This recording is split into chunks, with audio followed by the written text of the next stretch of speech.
listening to Kate of Gaia on Critical Mass Radio. The game is up. Now, it's our turn.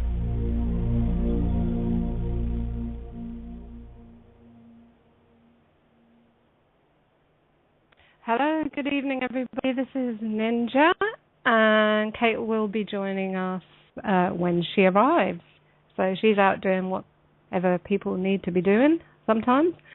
So I've got the lovely Bindi co-hosting with me until Kate joins us, and then there'll be three. Hey, Bindi, hello. how you doing? I'm all right. Hi. Hi.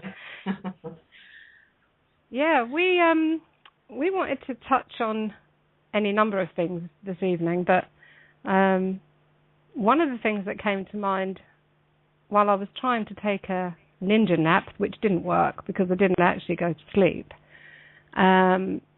was, okay, so what are we going to talk about then? And this is something that's been on my mind on and off for a while. I don't really join in the show very often these days. I've not had a chance to bring it up, and I'm sure other people have mentioned it, or maybe I've missed it. But what I did want to talk about was, we understand about losing the legal name. It's not me. Fuck off, all right? I'm called whatever it is, but it's not that. We understand that. We know that. What are we still tripping over on, though? I tell you, it occurs to me we're still tripping over on the other labels that we still happily apply to ourselves, being the nationalities. You know? Are you American? Yeah. No, you're not. Shut up. Are you British? Yeah. Oh, you sound Australian. Are you Australian? Yeah. No. Whatever. We're answering these questions like we hadn't realised that was also part of this fiction. We hadn't realised that was also part of the construct, the matrix, the divide and conquer. And we need to stop that. We really need to stop that, because that's the next level of breaking this shit down. What do you think, Bindi? Hang on, lost unmute. I agree, but that comes from experience. I've lived all over the planet, so there's kind of a, where are you from? Identity. I said, what? Planet Earth? So for me that came natural, but I understand that there are a lot of programs running where you are molded into a nationality or a culture.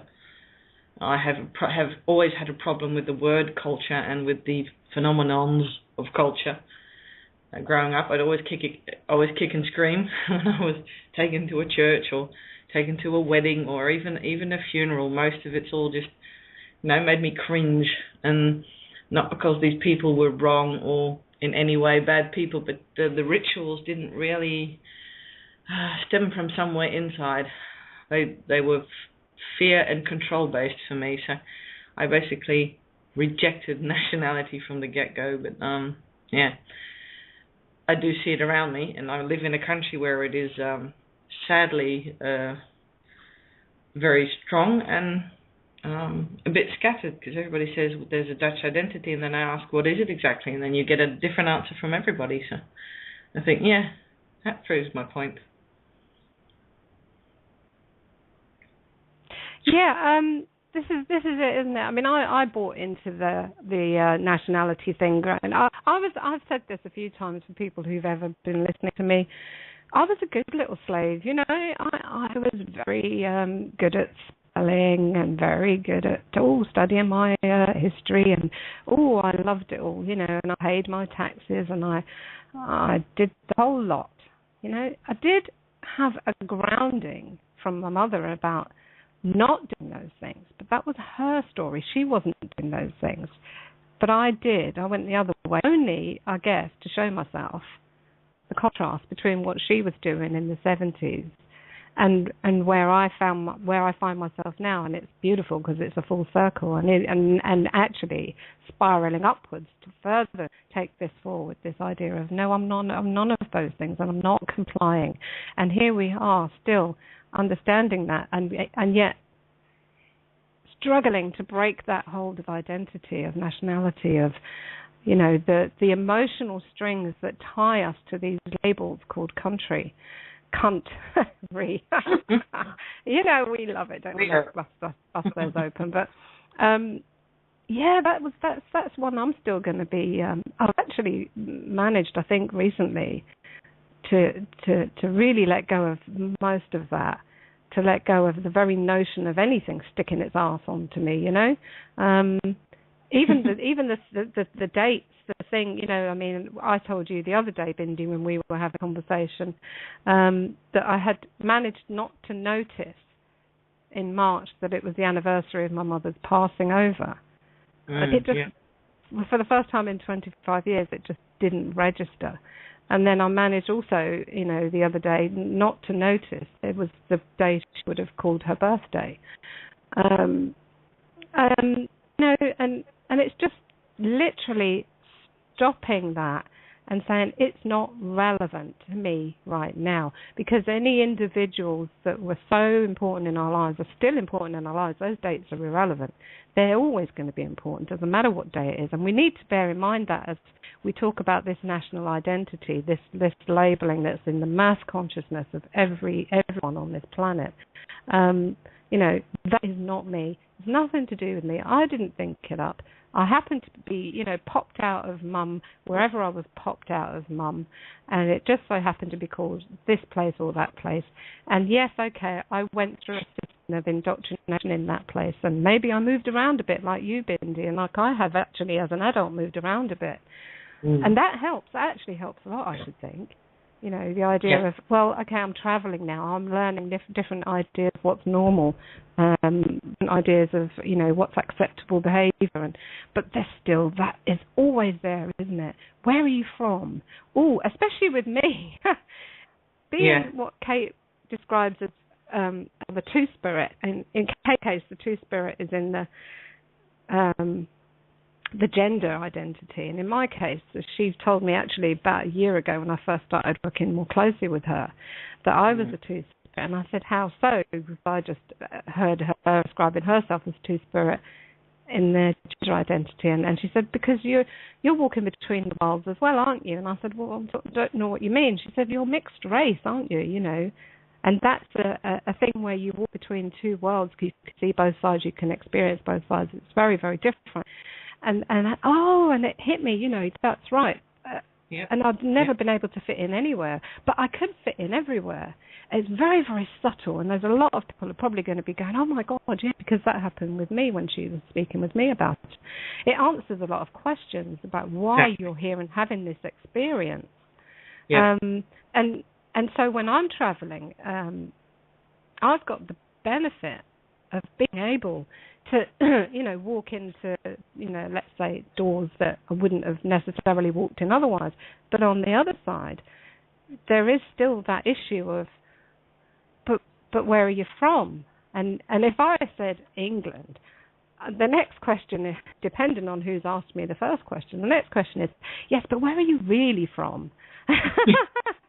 Exactly. What? Yeah. What's the background culture? The one behind it? Yeah. Of course. Where's the blood coming from? They really want to say, look, I can see there's some black in you. Where the fuck has that come from? You know, is it the mother? Is it the father? Was it African, black? Was it? What is it? What is it? Tell me, what is it? I want to know. Black down on the hair. Tell us. Yeah. Your hair is so fucking curly. You know, where did that come from? And I mean, they don't say that, but they want to know. You can read it. It's very, very. Yeah, and it's very, very interesting, and it's quite amusing. And please, people, when this stuff is happening to you, don't take offence. Don't get your knickers in a twist over it. No. You can be offended all day long if you want to in this life. You know, it's really not the point of it. The point of it is just to understand the programming. Exactly, and the other it may be important because the program's running, but for me, they're only playing a word game. That's how these words don't have a layer or a claim on me anymore, because I'm a two-spirit. The gay thing is my game, but also in my name, I can't go anywhere, introduce myself, and I ask, hang on, Bindi. What a lovely name. Where do you come from? I think, oh shit, here I go again. What does it mean? They always want to know what my name means. And I think, and then they look at the last name, Van der Linden, and think, hang on, that doesn't fit together. Oh, here we go. Yes, I was born in, and I'm now here, and no. And then the first thing they ask me is, what the F are you doing in the Netherlands when you could be in Australia? I'll just say. Yeah. You know, they all think I'm Yeah. a retard for not wanting to be baked in the sun in 50 degrees in the shade, you know, and I love the sun, but that's too hot for me. I have a more Celtic complexion, so that's my background is more biologically Northern Europe. So yeah, that goes to show you how much a name says, nothing. So I've had that all my life too, and you know, that some people all of a sudden realise that I can flip from Dutch to English to Italian to French to German in quite an easy fashion. If I'm around a language, I pick it up in about a couple of days. You know, it's like something in my brain clicks into it and recognises patterns. And it's hard to say to them, no, I'm not from here, but I do get your language, or I do get it's energy. It's all energy.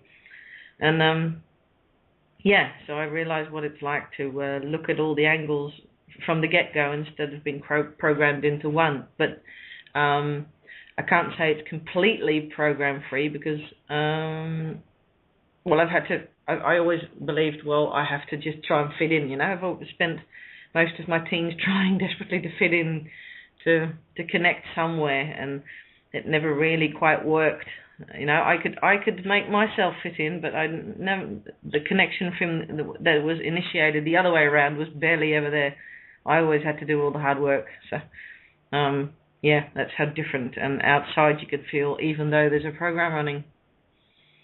So yeah, isn't that amazing? Isn't it amazing that there's you with that experience, there's myself, there's Kate, three of us sitting here now and talking about this. And isn't it, oh, come on, wow. Outside the box, what fucking box? I mean, never was a box. There never was one. Isn't it interesting that there never was one, but yet there was, and there's many, and they're all one inside the other, like those little Russian dolls. You know, you manage to take the lid off one and step out, and you find yourself just in a slightly larger one, and we really have to. Rubik's Cube. That's even more complex, yeah, because that's spinning round as well as. Oh my God, yeah. We've got. I actually did ask him to join us. Borean's on call, so I'm going to open up his mic and say hi. Yeah. Yeah. Hi. Hi, how ladies. are you doing? I'm doing awesome. Doing great in the here and the now. Nice. And you know what? You just brought up a great question, and that is, where are you from? Isn't that the ultimate question? And today I was just listening to some Robert Morning Sky again, and getting the whole Native American take on just, where we came from. And I try not to take the shit too literally, but one common theme that keeps hitting home with me is we have free will choice. And when you consciously become aware that you have free will choice, the whole game changes right there. And nobody else has this free will choice. And there are beings on this planet, there are creatures walking around on this planet, well, as Kate refers them to them, dead zombie robot meat sticks walking around. They're consciousness, but they're dead. And they don't have free will choice. They don't even recognize that free will choice is even available. So where we came from is I think Robert Morning Sky is right in that we have the Creator's DNA hardwired into our DNA. We have a direct mainline connection with the Creator or the collective consciousness. And the simple proof of that is that you know right from wrong. You know good from bad. You know evil from love. That is knowing. Just quite simply right there. Yeah, and it's intrinsic. It's a beautiful thing. It really is. And it's, for a lot of people, it's a hard reality to grasp that you have the consciousness of God.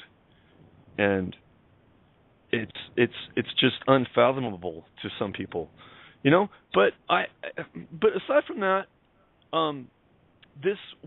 the world is changing right before our eyes, and I'm excited to tell you that I am still seeing it every day, and I am kind of living a double life too, where like half my friends on Facebook are like old high school friends, and they think I'm just the crazy kid from high school that's flying here or there. But I don't give a shit what they think because I know what the truth is, and I'm here for them to give them the contrast to see.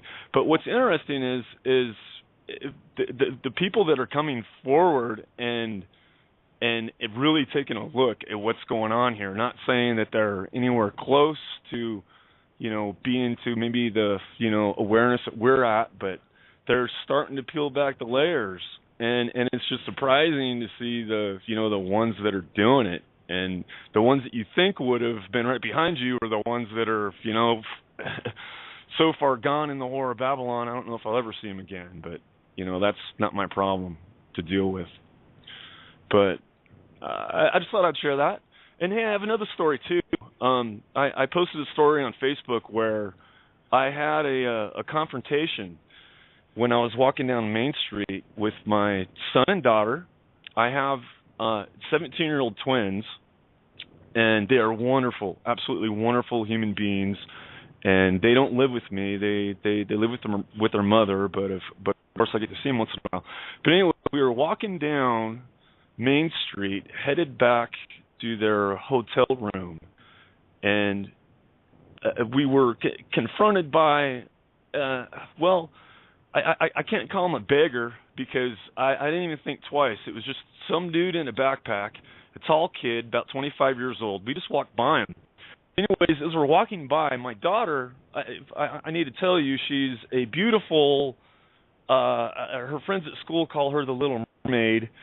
She is thin like I am. She'll never have a fat bone on her body, but she's a very beautiful creature. And anyways, as we were walking by this person, he started yelling profanities, and he yelled something about your girlfriend. And I stopped in my track right there. And I was thinking to myself, what? Did he just say that? And I turned around and just walked straight up to him, and I said, "Excuse me?" And here was his response. He said, "Blah blah." It came. I was like, I furrowed my brow. I was like, "What? Excuse me?" And he started babbling again, and he didn't make sense. But he said something about somebody, needing their ass kicked, or something along these lines. And I'm sitting here thinking that this is potentially, a freaking crazy person, doesn't know what the hell he's talking about. But no, the instant that I thought that, I looked him in the eye, and he made eye contact with me, and he half smiled, and I said, my response was, "I'm sorry, who needs their ass kicked?" And right then and there, he smiled and turned to another couple that was walking by, and he was hitting them up for change. And I'm telling you, when he made eye contact, I knew exactly who he was, and he knew exactly who I was in that split little second. And his attention immediately diverted away from me, and he went off, and I smacked him on the shoulder, and I said, "Have a nice night." And he half smiled back at me and said, "You too, boss." And I walked away. And that was that. So,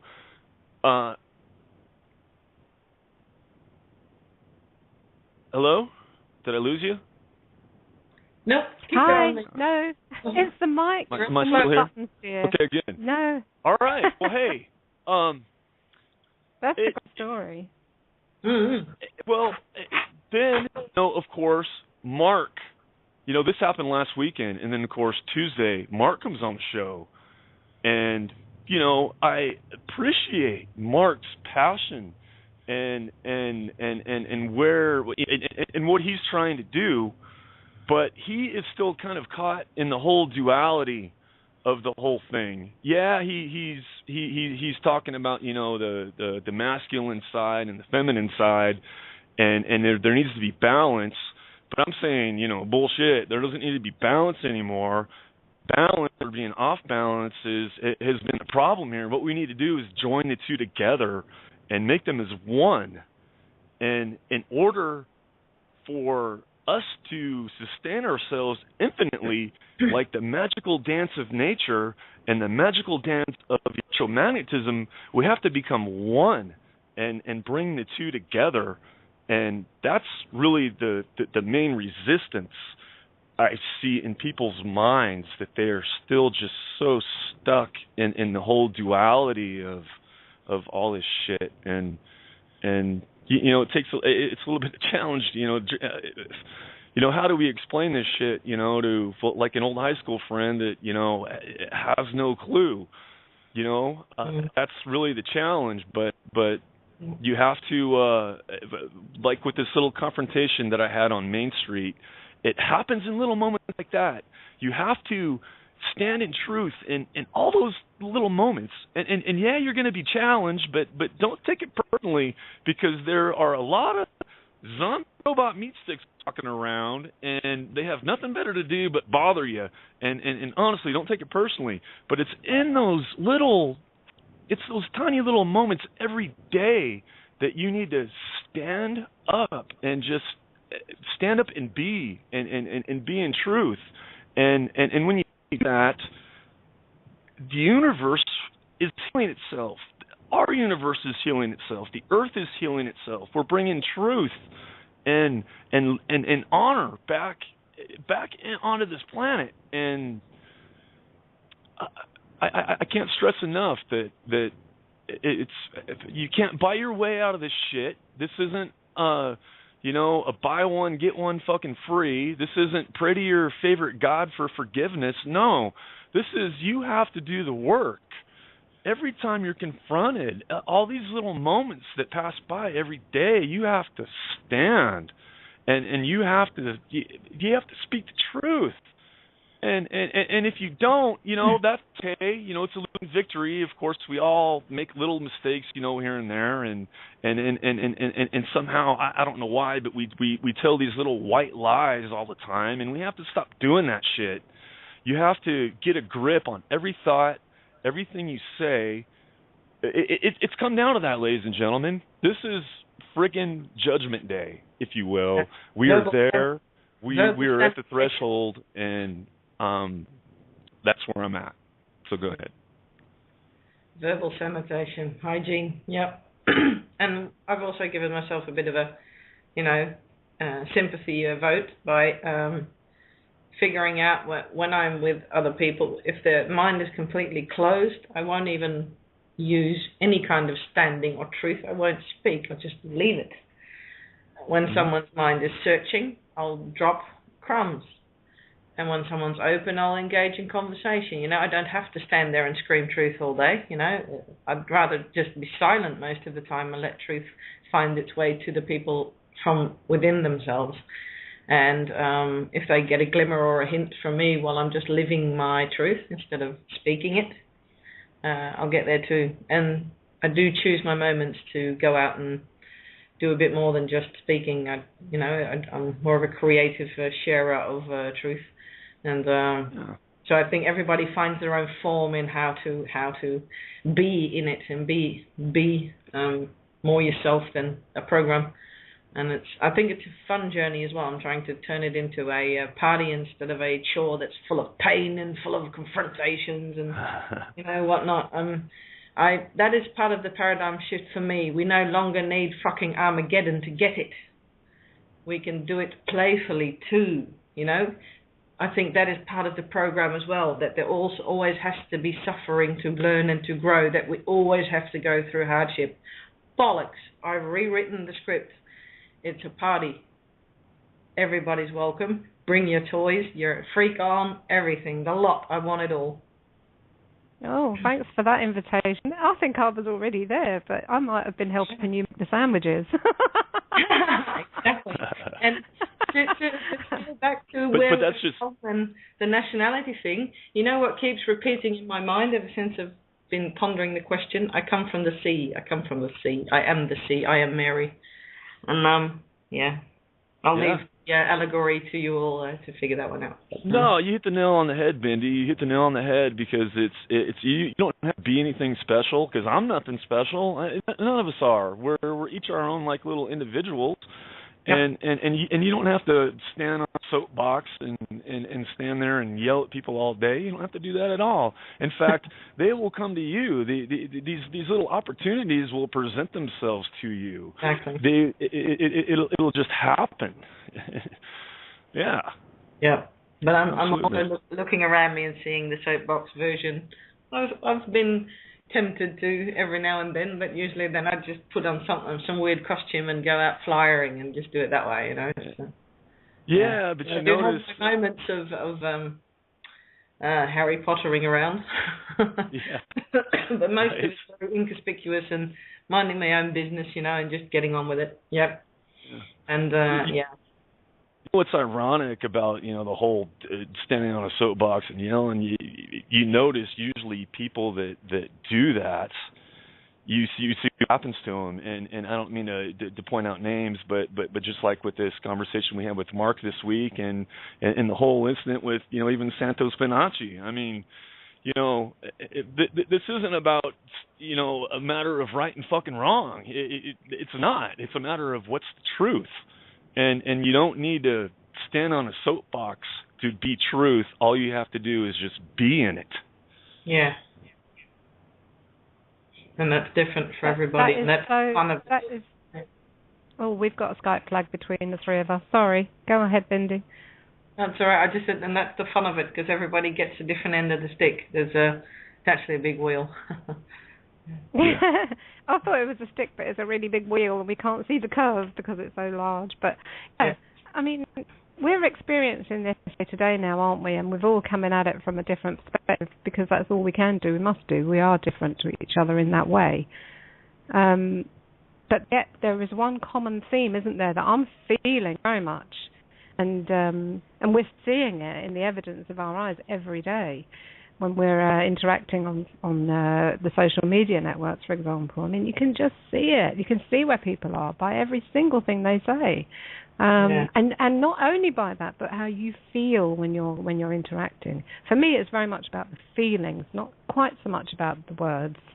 I'm feeling where they're coming from, and I'm feeling the entanglement and the denial and the sticky. It's like a stickiness. It's like they're walking through tar or treacle or something, and they're leaving it stuck on every fucking thing they touch, and it's very, very uncomfortable actually to be around too much of that. So I try not to, but observing it nonetheless. And all that does is show us where we're standing. That's all. And as Borean's just rightly said, it's not right or wrong. It's just where are you and where am I, and where are we?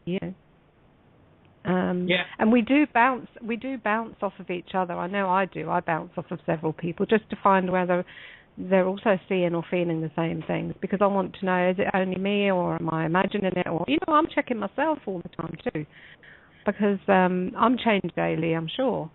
Even if I haven't seen those changes yet, I might not see them until next year. I don't know, but I feel that must be the case.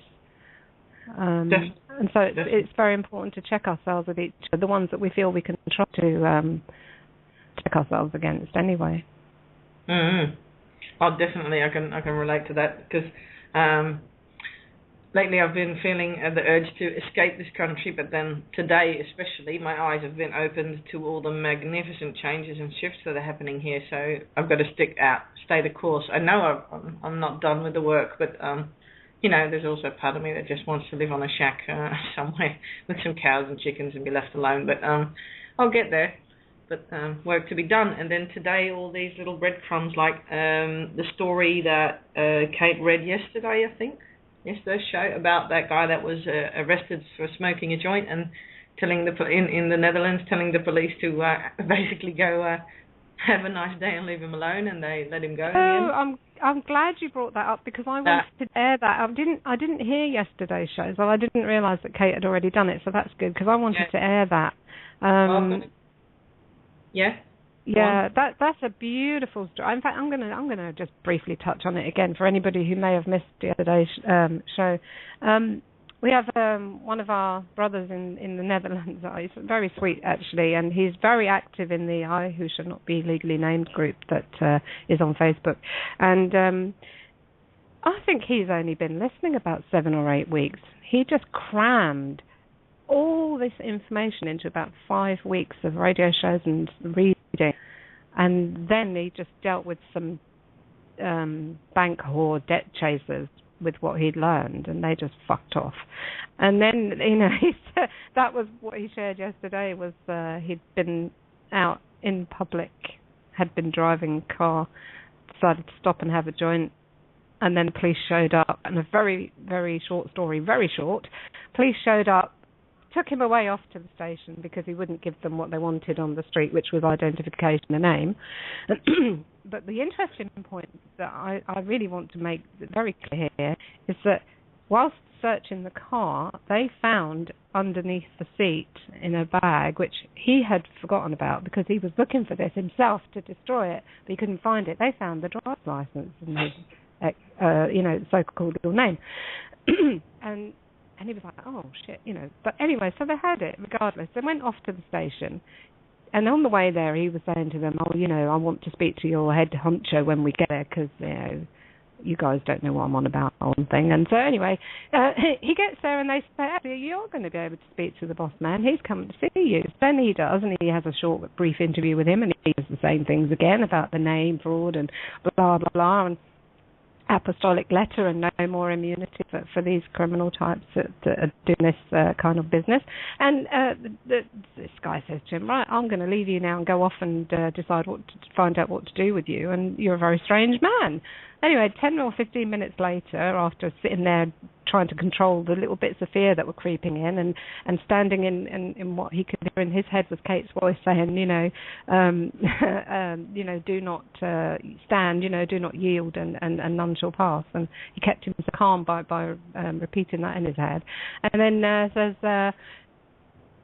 door opens, cops comes in and says, oh, sir, no less, you are free to leave. And they couldn't be nicer while they returned to him the car keys and the driver's license and wished him a very nice evening. Quite a few of them on the way between there and the exit door. Couldn't get rid of him fast enough, but in a very polite and jovial manner apparently. Although no apologies were offered, so fair enough, and they wouldn't drive him back to his car. Presumably that would have been another contract they did not want to attempt. I don't really know. So they didn't want to have nothing to do with him at that point. They just exactly. They couldn't have a thing to do with him, but they were very polite, very, very polite. And point I wanted to highlight here is that they had what many of us would call enough to make a joinder. They had the driver's license that he had not been able to find to destroy, and they still didn't fucking want it. They still didn't want any of it because he was standing, and he said no. So we've now gone beyond that point. We've now gone beyond the point of joinder. It's irrelevant. It's almost to the point now they don't even want to look at you when you're standing.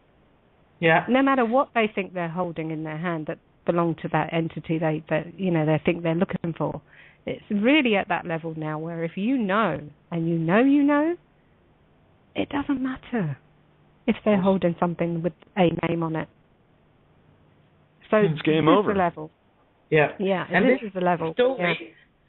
This story inspired me for action tomorrow because speaking of nationality, tomorrow it's King's Day in the Netherlands, and it's the first time it's King's Day. Koningsdag. Yes, and look at this. Isn't this story from a Willie? Yes, it is indeed. Yeah. Well, King Willie. He's a free. Willem. The mirror is the client master slave of the Netherlands, and I'm putting Willie's photo on Kate's our writing, some of them, and I'm writing under it, this is your new client master slave. Want to be a free person? Z-O-Z, right the other side. Yeah. I should not be legally named. So that whole story inspired me, and that's what's keeping me on the course to keep doing the work as well and standing, because I'd lost the reflection a bit here. I think I'm to keep looking into a black mirror. I'm going to get out of here. And then today it started lightening up. All these little dots are starting to light up, and there's police officers that I've come in contact with again. So it's all it's a big help, because I don't want to give up. I just needed a bit of I don't know, still a bit needy of external proof or reflection that what we're doing is actually paying off. But it is, because this story and this whole reflection tomorrow of King's Day, it's awesome, because it used to be Queen's Day, and it was on the namesake day of his grandmother, Queen Wilhelmina. So the whole William and Wilhelmina name thing, I'm going to check that out, because that's obviously a sign or a crumb. And that is interesting. Yeah. Wilhelmina, and now we have William Alexander. And then, and then we had Willie telling them, "Hey, this is how it is. Sorry, I ain't playing." And because we're bringing these feudal shitheads down, right? It's done today. Yeah. As far as I'm concerned, they're down. Oh yeah, they're finished. This whole game is so over. It's not even funny. No. It'll be the last queen. Let's just say it's the last King or Queen's Day that the Netherlands, or this Delta region of Europe, will ever celebrate, as far as I'm concerned. The nether regions, I call it. But yeah, exactly. But there's a good thing about it too, because I won't go into detail to it, but check out Seven Boma's work on the delta regions of the world. There's one in Egypt, there's the Netherlands, and there's Bangladesh, and they've got quite a geo-spiritual function. So I'm wising up to why this place is still so bloody dark. Well, Bindi, as you know, and many people who've been listening to my input over the months probably do know, I spent 6 years living in what some refer to as the Netherlands, and I felt, I have to say, after the initial couple of weeks of feeling like, oh, I'm on holiday, suddenly this thing hit me. It was like, oh, what the hell is that? I couldn't ever explain it, but I can see it, very much clearer with hindsight. It was a darkness, an energy that was so thick, so heavy, and so all-encompassing and pervasive that it was hard to breathe for me. It was so dark, and I didn't understand it, and it affected every level of my experiences there. It affected the home life, the social life, my health, everything. It was an absolute struggle, and I finally realised that I had finished whatever work it was I was supposed to be doing there. And then I gave myself up to the universe, and I said, look, I don't care, wherever you send me, wherever I have to go next, but I'm ready. And it was about 2 or 3 months after that I was away. And the relief of leaving that land, knowing, because we crossed the border to go shopping in Germany several times, that's not the same, because I knew I was coming back. But the relief of leaving and knowing I wasn't going to have to go back, it was like being let out of jail. It was that. I've never been in jail. I've never had that experience, but I can imagine it's a bit like that. That was a sense of feeling free for the first time in years, and I'm glad that I've done what I needed to do there, and if there's anything that I can still do from this distance towards that, and you and I are going to be talking about that, Bindi, to get helping to bring that still further forward. But no, that was hard. That was very hard. Yeah, I hear you. Yeah. So anybody that's working in that country, either because they're born and grew up there, or because they're visiting there and they're dealing with that, it's a very real thing. Very real thing, and needs a lot of cleansing. Yep. Yeah. Glad you got out of there. Yeah, you're not as glad as I am. going back to the whole Willie incident, man, and he is an awesome human being, and he did catch on real quick to this whole concept, and I'll tell you exactly what Willie did is once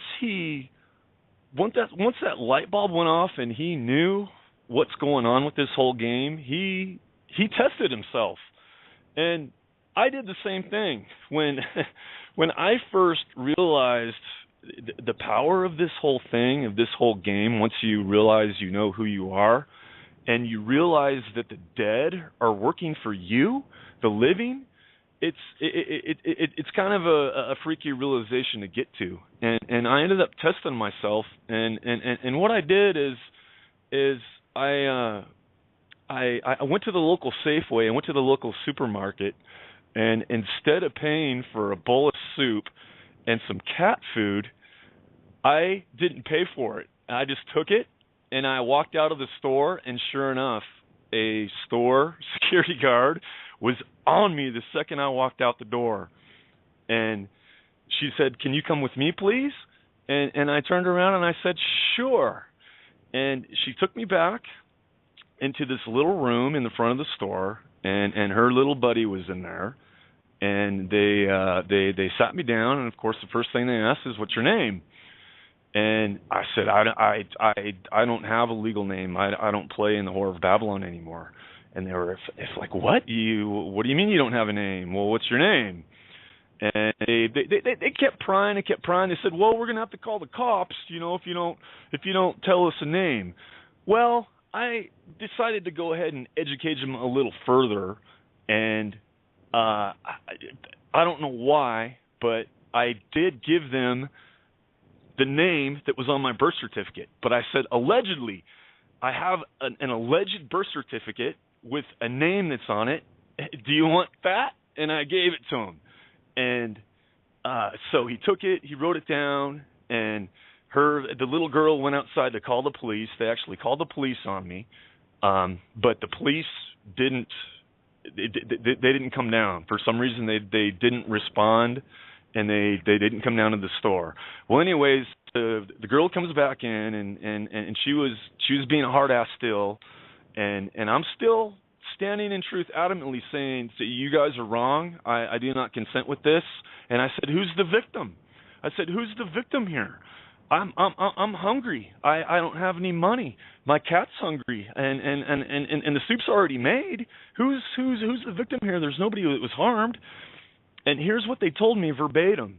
They said, "Well, the customers of Safeway are the victim because we have to raise the store prices in order to compensate for your theft." So right there, they admitted that basically I'm victimizing myself because I'm a Safeway customer. I have been in the past a Safeway customer. But anyways, they basically admitted that there is no victim, that there was no crime. And anyways, they proceeded to try to hand me some paper, and I didn't accept it, and I ended up walking out. And just to complete that whole story, I did end up getting a letter. Oh, here's the whole thing too. That's right. Instead of going through a court process and having due process through court through their little rules, I guess apparently now the Safeway Corporation has the power just to fine you directly. And the piece of paper that the girl was handing me was basically she's saying, "Well, this is the corporation will be in contact with you. Usually the fine is anywhere between $150 and $300." So, anyways, I stood in truth and got a letter from them, and of course, I've made several posts about this in the past, that anytime I get a legal letter with my legal name on it, I take out a bold red pen and I write on it, "Crown Property," with an arrow to the name, "Seek owner, not me," and I send it back. And I have not seen not one letter come back, not one response is returned, and they won't. They can't. because it doesn't matter. When you know this shit, when you know who you are, it doesn't matter if I peed on it and sent it back. It doesn't matter if it doesn't matter is what I'm saying. The paper is irrelevant. This is a spiritual battle we are on here. This is a game for your freaking soul. They are after your life energy. They're sucking off you, and they will continue to do this until you tell them not to. And until you tell them not to, they're going to keep bugging you, and they won't stop. So please, if you're on the edge out there, anybody listening, if you're on the edge of wanting to know more about all this shit, you got to do it for your soul, because ultimately what's going on here, religion aside, this is a game for your soul, ladies and gentlemen. And Willie tested himself just like I did. I knew that there was nothing that they could do, and Willie knew when he parked his car and went to go smoke a joint that had he had the possibility of being confronted by these goons, these morons in their black silver Christmas tree uniforms, he knew that there was a chance that he was going to, and he did. He got stopped, and he got questioned, and he stood in truth. And Willie is even more of a trooper than I am. The dude goes all the way to jail, still stands in truth, and they have to open the gate for him and let him go. And props to you, Willie, man. And we need more of you people doing this. And as passionate as Mark is, the Mark dude that was on this program here this week, as passionate as he is, Mark Passio, everybody needs to get as passionate as him about standing in truth. And if we can get that passionate about standing in truth, this world will change overnight. Okay, go ahead. Okay, I'm gonna just finish off Willie's story, and then I'm gonna open up a couple more mics. We've got some more callers here. Willie added an extra addendum to his story. By the way, the driver's license, which they returned to him with car keys, was in 4 pieces in the bin outside of that police station. That was as far as it got. Yeah, right on. Okay, so here we go. I've got area code 661. I'm going to open you up now, and we've got live. I'm going to open you up now, and we've got, I think that's Darren. I'm not sure. I'm going to open that one up as well. So, join in, everybody, and what do you think about what we've been talking about? Hi, who's that? This is Mystified. Excellent. Mystified. Yes. Hello, changed my name. How you doing? Did you? All good. Looking at what you were saying, right, it all ties together, like from my perspective anyway. What you had was a fictional country with a fictional government created a fictional problem to get people to volunteer to go and kill other people of another fictional country, of another fictional government, and like the Netherlands and Germany and all those places, and the amount of blood that's been spilt on those lands, you know what I mean? Like what you were saying, like a dark energy. I can understand why. There's been so much death around there, you know. Not to put it down or anything, but just what you were saying. That actually occurred to me, Mystified. When I was there, I was wondering, what the hell is this? Because then I suddenly realised I'm on continental Europe. There was so much blood spilt here over, 1,000 years, if not bloody, I don't know when, And, I considered that. I do think it's a lot more than that. I think it's worse than that. That's a factor. But, yeah, definitely. Don't forget the ritual shit that's going on in the deep dark dungeons of the Royal House. That's what I was saying. I think there's a lot more, but yes, definitely. So we're bringing those fuckers down. Keep going, kids. Yep. Just a decal. But on with something lighter. Go on. Aloha. Can I be heard? Hello. Speak. Well, I was just wondering if I was heard. Hello. You're on the air. Yeah. There's lots of things involved with that. Who's that? Who's saying aloha? I know the voice. Aloha. Who is that? I changed it. Hello? Michael helped me change my frequency. Indeed. He hasn't managed to help me change mine yet, but you never know. Well, it's really just a slight change, you know. Aloha. I like it. I was saying namaste. It's Darren. It's Hi, Darren. How are you? Well, I'm totally chillaxed, enjoying the show. Yeah, you sound like you are too. Yeah. Lots of quiet space. It's been nice. Yeah. So it sounds like fun. I kind of got the same feeling as over in Amsterdam and in the Netherlands as well. But then again, genocide's been on every continent, and everybody's taken part in it throughout the ages. So it's everywhere. It's rampant. Well, certainly. I mean, when you get into a space that you can feel those energies, start casting light at it.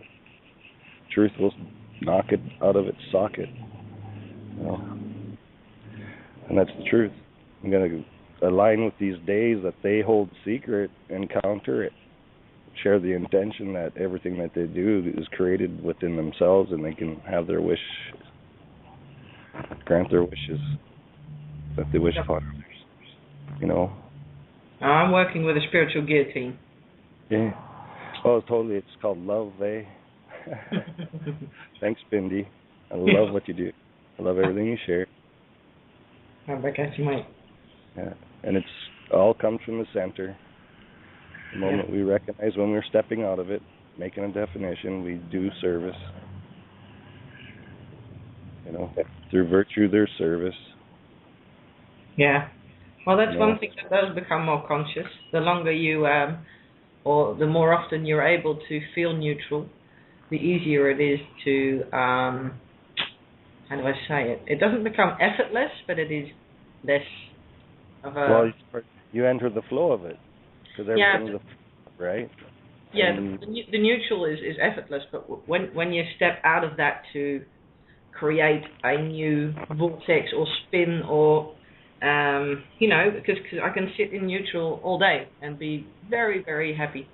But I know that my job or work or love work, I call it liefdeswerk in Dutch, liefdeswerk, and I create new vortexes and spins to counter the old paradigm, because I can sit here in neutral all day and nothing will happen. But I'll be having a wonderful life. But I want to share that. My script is included the 7 billion, not just me. Well, that's a tough job. Oh yeah, well that's why when you're in a place of acceptance and you're open, you know, you're taking the gifts from any moment and every moment. You know, you get the consciousness of an experiment or experience, and you accept that it becomes yours. You know, it's like the law of no right, no wrong, no harm, no foul. You know. Yeah. You accept that for a truth within yourself, that rule is held for you, by you, through God, through all.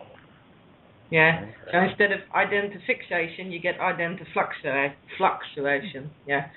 I always say the status quo is status flux, and I like. I have a knack for the changeable thing, the being a bit of a chameleon without letting go of truth. Yeah. Well, that's why I love the consciousness of Mercury. Or harmony, or thought. Yeah. You know, you just like you can walk between worlds. Yeah. Neutral. Yeah, I'm liking the little wings on my shoes, you know. Yeah. They're great for basketball, full court, slam dunk. Yeah. Anyway, but I don't know. Don't know if it was you last night, but I heard a bit of a flow going about, or it was Brian, it could be, that somebody asked, instead of saying what we don't want anymore, let's start sharing what we do want and create from there. And I love that switch, because that was exactly what counters the psychobabble. When you start to dream, imagine, and use that as a tool to start putting energy, creating vortexes into what you do want, because that's the other side that I need to do to fuel the counterpart, the vortexes that bring down the shit you don't want anymore, because I need to do them both. Yeah. I'll be only doing one and I'll get sucked back into the shit I'm trying to destroy just as much as I'm trying to stay out of it. So yeah, you can have 5 minutes of cranky thoughts or feeling like you're in a space where it's really evil and not good, and literally find your inner tone.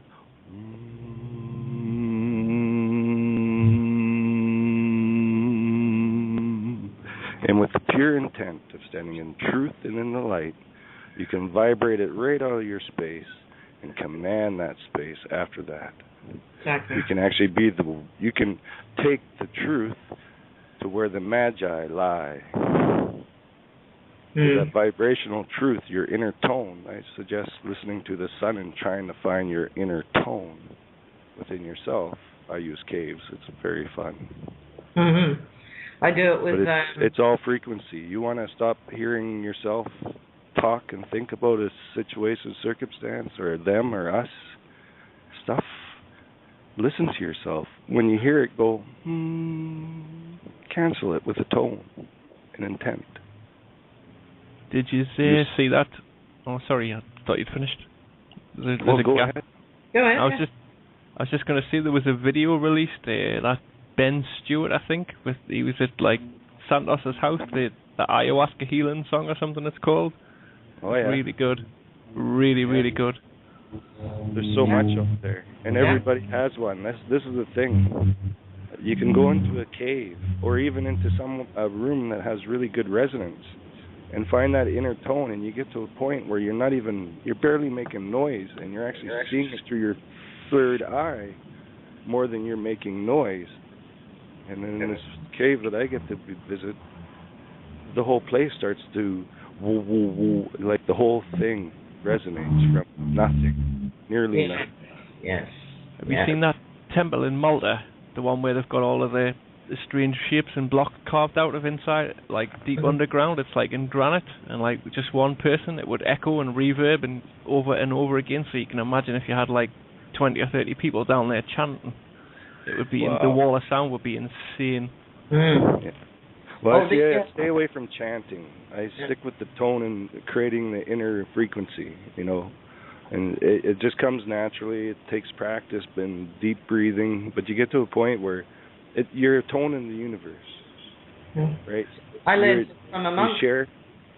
I learned it from a monk. It was called toning, and he said it's actually, if you hit the right tone, you'll feel Kundalini spiral up it, and it's actually just it's cosmic sex. You're having sex with the universe when you're doing that. If you've got the right tone, and everybody's tone is unique, and together it's a close harmony. So, yes, I know toning. Nice expansion on that. You're welcome. There's so much within our power of our intent. It's incredible. And if we can clean up the frequencies of our thoughts, what comes across our tongue, in regards to separation and fear-based language, those intents get real serious real fast. And next thing you know, how's it feel, God? Yeah. And the best thing about it is not so much it's a me God feeling, but I'm seeing God in everything and everybody, and therefore knowing it's me. Yeah. God has many eyes, and they're looking through yours at me, and vice versa. Hey, and doesn't that feel good? Awesome. And the cool part is when you make eye contact and you can sustain it long enough, you can feel yourself falling in love with the being.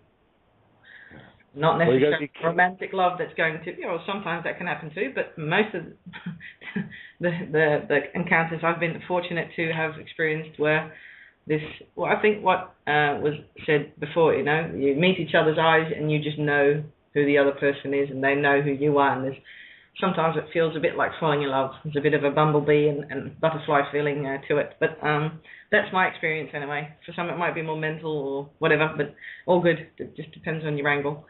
But I love the eye contact thing. Of course, as a Scorpio, we're trying as well.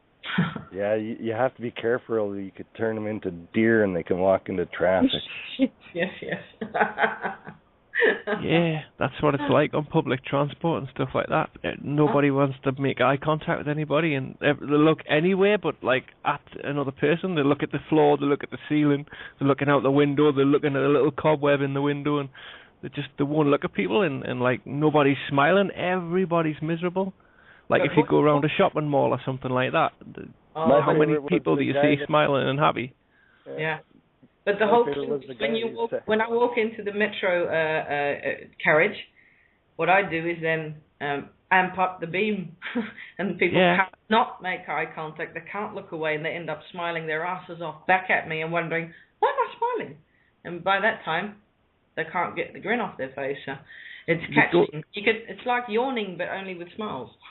You know what I'm on about, don't you? It goes through a process where they look for a split second, and then they look away, and then they see you still smiling and looking, and then they'll look back, and then the thing, is this person nuts or what? Is this a crazy? And then they look away, and then they look back again, and then they start smiling themselves. It's funny. It's like a process. It's like, I don't know. They think you're nuts at first. Yeah, kind of a what? No. Yeah, no. Yeah. Oh, God, I'm smiling. Yep. Bus drivers in the transit system of Vancouver was great exercise, great practice. I'd always show up as soon as it started snowing. I'd go to the bus drivers and take their white knuckles away and burn up the last 8 hours. It was fun. There's a few that got to know me, but then it's hard to forget when you're wearing a cedar hat.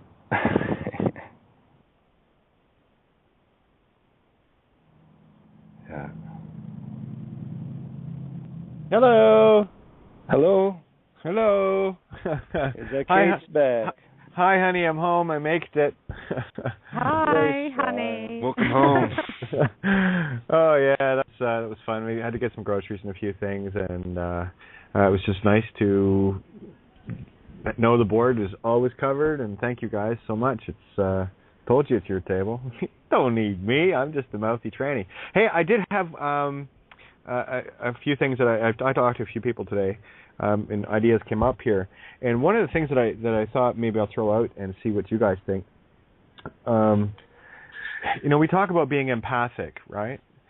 And I've been asked many times, what is that? Well, empathic is the ability to sense or feel what everyone around you is feeling just by directing your attention, or even when you're not directing it, when you're open, you can actually sense that. It's for those that want to get an idea of what it feels like. You've all experienced it.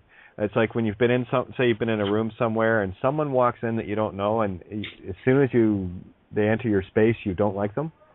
That's what I'm talking about. Or you love them, or vice versa, right? Typically, you'll notice the dark energies. And one of the things that I stress to people, I'm going to put it this way, so it's really, really simple about stressing about being empathic is, if you are not in a position to sense other people around you, you're emotionally blinded and you're blindsided. So what I suggest is this: the only thing that's going to stop you from sensing anyone around you is because your own emotions. So if you think of your emotions like a very loud stereo that's going off in your head or in your body, and if everyone's walking around with these loud stereos called emotions going on, you're basically blind to ulterior motives from certain aspects that don't have your best interest in mind. So if you want to become a very adept empath, get a grip on your emotions, turn your stereo off. Because when your stereo's off, you can hear everybody else's stereo. And I'll tell you, the dark energy it's not loud, but it's louder than benevolent people. They will always stand out. It sucks harder. It's like it's more needy. That's why you sense it. But something just popped into my brain. Thank you, Kate. If I may elaborate on what you're saying. Oh, go. As an empath, you can sense it, but along the same line, you can send it. So once you realize that, you're no longer victim to receiving it all or taking it in. That's your intent, to be clear. Not just intent, physically shifting energy with your awareness, with your attention. It's more an attention thing. Shift from receive to give, or block even, because I use block most of the time, and with giving I'm very careful, because it's all free will, and if someone isn't in the receiving mode, then I'll just keep it within my own orb, and if someone senses that and they're open to it, and I'll figure out any kind of energetic signal, then I'll start sharing. But I've become more passionate and empathic towards myself in this, to be not to be harmed as much, and not to shrink back in fear, but to be more of a steward of my own safety, my emotional safety as well. And I used to be very much of a naive kid. I just throw everything out there and trust everything on face value, and just think everybody's just as sensitive and just as caring and just as truthful as I am, or at least most of the time. But that's just not the case yet. We're getting there. I'm scripting it, but it's in transition. So the whole empathy thing of picking up all this energy, I'm now learning as a tool to use this same. Well, the other side of the coin is to send, and it's a lot more. It's more of an effect in the physical realm than I ever expected it would be. Oh yeah, you become a mainline truth, which is to them absolute poison. And this is how you turn the tide within yourself. And you mentioned something too. I want people to be very aware of this. Not only do you sense it and feel it, there is, when there's somebody drawing on you, you can actually feel the pull, and you can pinpoint them. And think of like an octopus that's just got their tentacles on you. It's just a little pull. It's very subtle, but you will never feel it or hear it properly if you're caught up in emotional baggage. And what you said, Bindi, regarding that benevolent, compassionate nature, that's exactly the tool that was used against us, because we are not in the mindset of harming others and evil and malevolence. And this is why, for me, I had to literally go after a serial killer and learn to think like one but not be one, and confront all of these things that I know I would never do, in order to spot the things. And boy, when you start seeing these things, the more you become aware of, the easier it is to spot, and your compassions can't be used against you. A lot of times people will think, you're awful cold, Kate. Not at all. I am compassionate and benevolent to the degree that I will not let some festering, vampiric, parasitical whore, and I don't care who it is or what it is. The Nazgul shall not pass. You got it. Yeah. And I mean, hey, Kate. if we can look at it, if we can look at it as a truth, that the energy that is before you is not yours, it's never been yours, and it cannot be yours until you accept it or will it or give of your free will. The moment that free will is not present, it's not yours. So you can stand anywhere. You can stand amongst the greatest of vampires, and all you will feed them is love, God's love, whatever you want to call it, truth. The moment you stand in that truth and hold it for another, you have that truth held for you. No simpler. Yeah, does the term simpler. Does the term bulletproof mean anything to anybody? You want that? Well, pay attention. Listen up. These are the absolute keys. Here. You can hear it. Mm-hmm. You can feel it. Just practice. Remember the times you did it. That's how I remembered. Because if you think you're innocent from taking energies of another wrongfully, well, you're at the wrong table. You still haven't smelt your own bullshit. So yeah, I've worked with it for days and days upon time. I've been in the shadows. I've taken ceremonial ritual places and brought light and had witnesses, yada yada yada, whoop. Why? Because I intended to say, what? No way, Jose. God all says so. Truth says so. You want proof? Here's some rocks.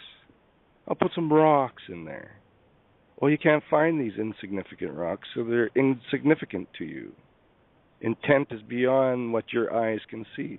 Go ahead, spend $2,000 to make a grid, a sacred geometry grid with Earth, in alignment with Earth and Sun and all. I'll pick stuff that comes out of my shoe, and it'll be never spotted by you, Mr. Magoo.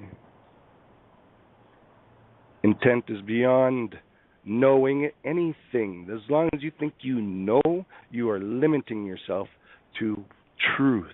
It needs no definition. That's why okay is the only thing, or I accept that is needed at the end of any sentence.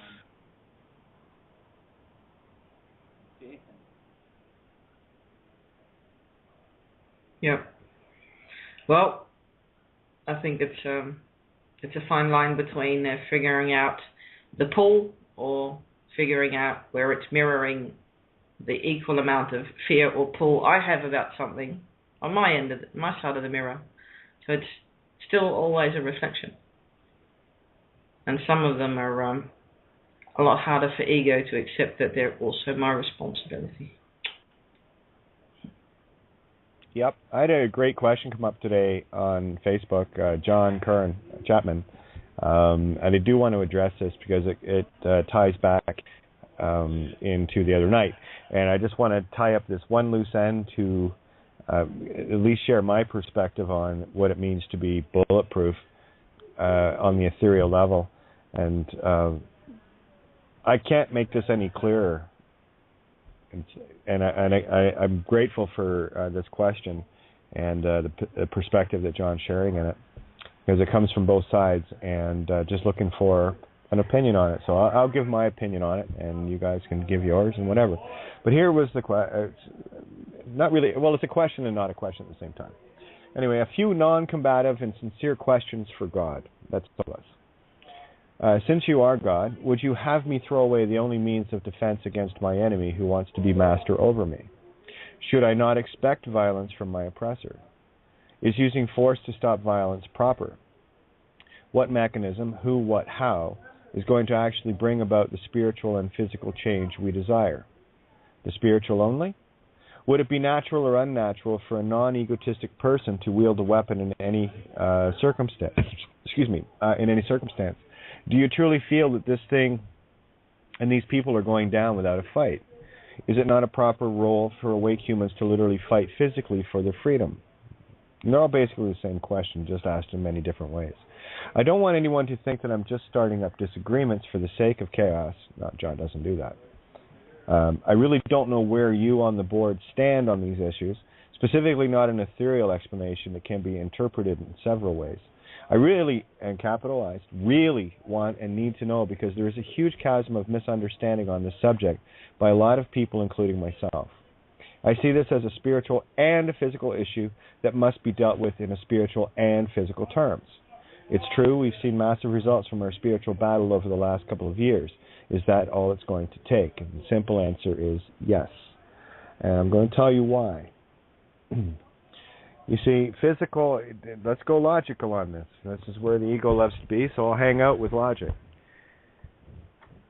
The physical creation, we are living in this past. It is past. Light is past. Everything physical, let's use the term. In the beginning, God created earth and heaven or whatever, okay? That's a past tense. So that has to, an egg has to have a chicken to lay it. The chicken came first, the concept of birth, okay? So that's an easy one. So for me, it's very simple. The causal nature is spiritual, and the effect is physical. And the more we try to play in the physical game of creating physical causes to make physical effects, we're doing it backwards. And I know from my own personal experience, and it really is as simple as standing in truth. La-ve, the law of truth. Love. And it really is that simple. It's mind-numbing. I like the example. I forget who shared it, but it's a beautiful example of it. At the end of The Matrix, while these guys were all firing guns at him, Neo didn't need a gun. right? And of course, you see the battle scenes later with, and that to me is the allegory of still wrestling with that last remnant of ego once the spirit has reclaimed itself. And these are the constant battles, the Mr. Andersons and Mr. Smiths that go on with us, right? So for me, the easy answer and the only answer is absolutely. When you get in a condition and a state of being, just being, the doing and the having are irrelevant. And the more that we feel we need to do something in the physical is actually, for me, a step back from the spiritual. When you fully get who you are, and I'm not saying everyone's going to get there like that, okay? So, I mean, this is still an evolutionary process. And to whatever degree people are at, that's going to be the net effect at that level. So no one is going to do anything right or wrong on this. This is just witnessing the experience, seeing where you fit in that experience and the contrast. Do you want to be party to it or cause over it? And that really is the only choice that you need to make, and it comes with responsibility. How much responsibility are you willing to take upon yourself? And I can sum that up really easily. I've asked this a few times. Here it is.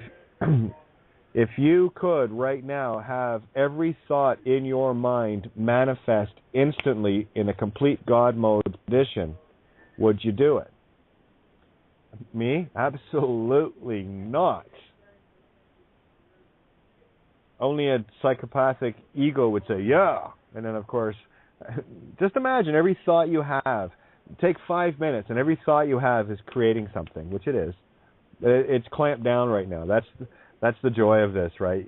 Your true ability to manifest in that form is clamped until you get a grip on you. That's why getting a hold of the emotions and the ego and bringing that part of you into balance. Everyone has an ego. It's whether you're controlling it or it's controlling you. And it's as simple as this. Are you ruled by emotions? Do you have reactions to things? Do you constantly script the what ifs? What do I do? And that's ego. That's all drama. There is no peace or 0 point in that. So take the time to breathe. I go back to what Willie said when he was in the cell, and I've been there. I know what's going through your mind. It's like, oh my God, right? I had 28 days. He had an hour. So I had to do this constantly, okay? So simply breathe and get the truth within yourself, because when you know who you are, and how many people is it going to take for everyone to finally believe this? Not believe it, but to know it. It's not just me, guys. You've seen me do it. But you're Kate. I get it, but I'm just me. No different than anyone else. I have my particular uniqueness, like you have your particular uniqueness. That sound in your head, that tone, that frequency that you hear, that's your name. That is the only frequency of its kind in this entire universe. That's why the name of God is unknowable. Only you know your way. Only you know your name. That's why this whole thing about the physical naming of people outside. There's a great point that was brought up here. I want to share it. Borean, I'm hoping, is Borean on the board? I did see him come in. Yeah, I think it was. Yeah, there you are. I think it was your comment earlier. Let me just make sure I got it right. But the part of the ancient coven of Ant. Yeah. Okay, let me read this.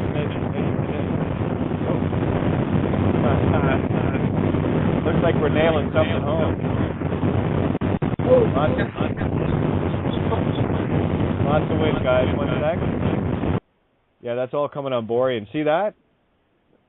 Yeah, this is when you know you're nailing it home. Hang on, Borean. I'll open your mic up in a sec. Let me read what you wrote here first while we can hear. So here's what Borean had to share on Facebook. Part of their ancient covenant or covenant, universal law requires them to identify themselves in plain sight clearly and announce who they are with their logos and symbols. We, as humans, have God's DNA directly hardwired into ours. They cannot fuck with free will. Hence the fabulous game of dark deception for thousands of years. Now pay close attention to this. Okay?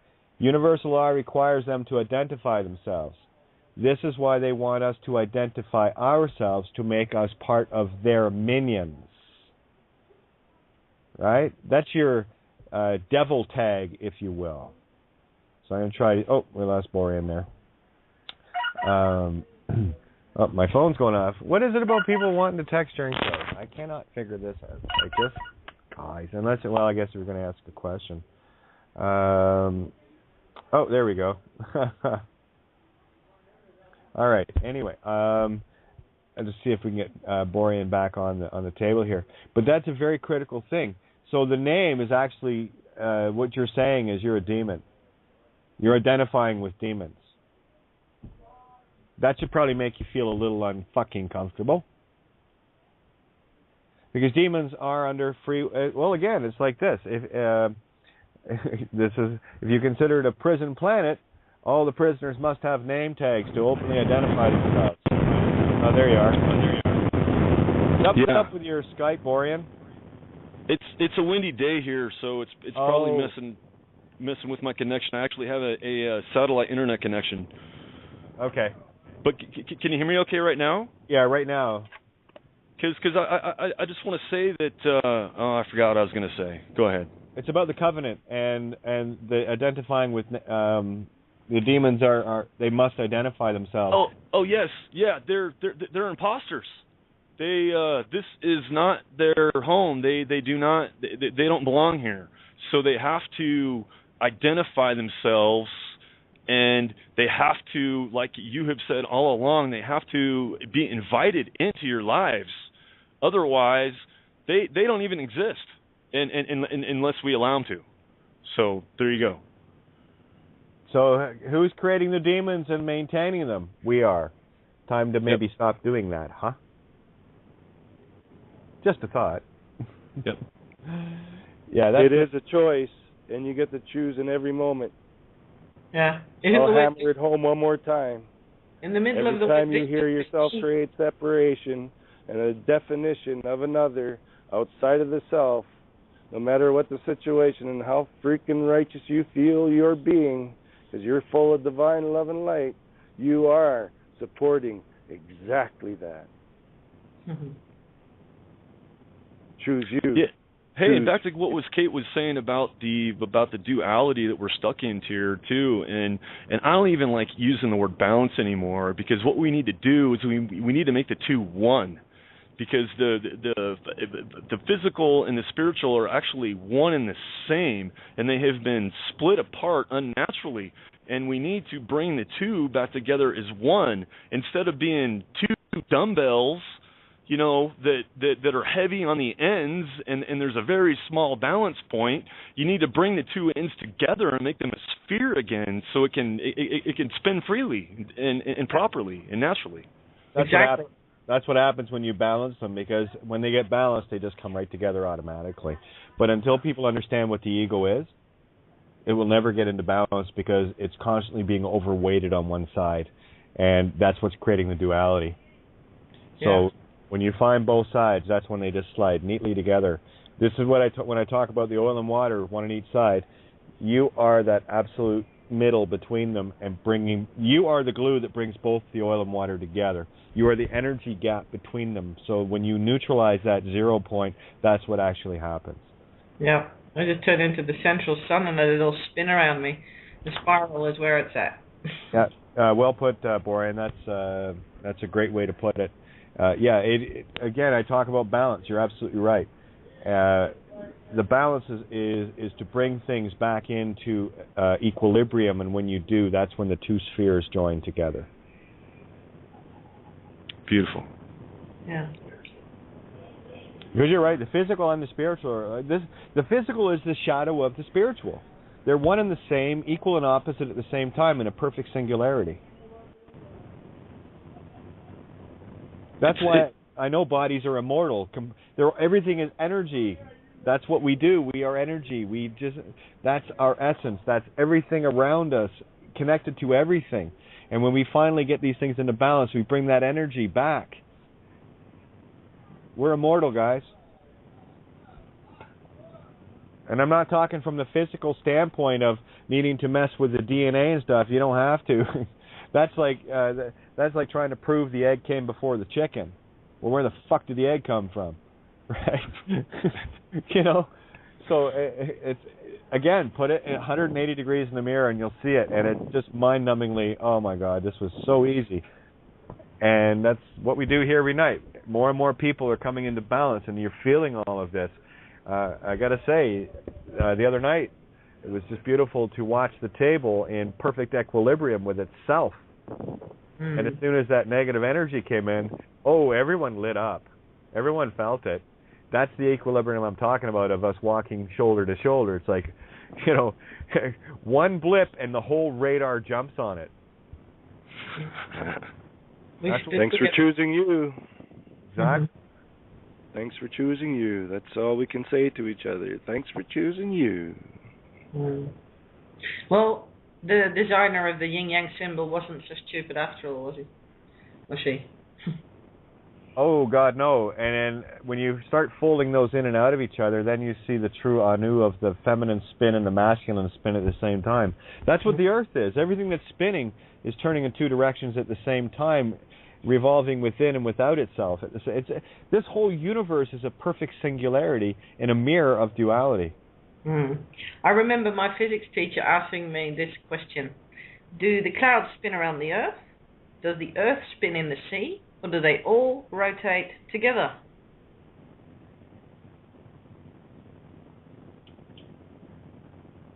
Allegory for what you just said. Yep. They all spin separate from each other. They're doing their own thing together. Exactly. They all spin alone together. What are we doing? Alone together. And when we stand and a Nazgul shows up, boy, does that have a hard time getting anywhere. It's like, shrink back. Person explodes and shrinks. Awesome. Exactly. And again, I want to say thanks, Bindi and Ninja, for grabbing the table for me. Just wonderful. And I just let you guys know, I'm going to be replaying the Babylon is Fallen episode from last Saturday tomorrow night. So that's what because I want people to hear that. And be blessed.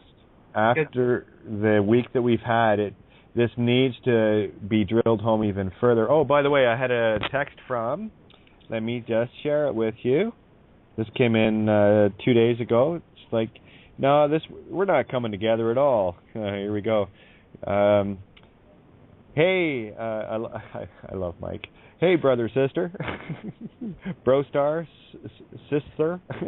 Anyway, this is your friend in Shreveport, Louisiana, Mike. Just wanted to let you know that your work is appreciated, and I'm still listening to you as much as I can. Please keep it up. Thanks, your one cop friend, Mike. And Mike came on the show a bunch of months back, very much in the same line as Amy. Someone who's actually still in and is transforming it from within, and it's beautiful. So go ahead, guys. How many has it been this week?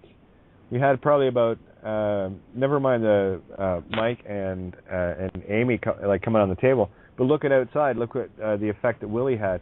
At least a dozen, and then there's Bindi. You had at least 3. More to follow. So we can pretty much safely say that there is between 15 and 20 on the inside. Are you getting this, guys? The magic here that are awakening. These are powerful seeds. This is what has to happen. And I've said this for a long time. We can't beat them up as much as I love to, but I'm talking about the egos and the evil entities that's controlling the ones that are unfortunately feeling the need to just do a job.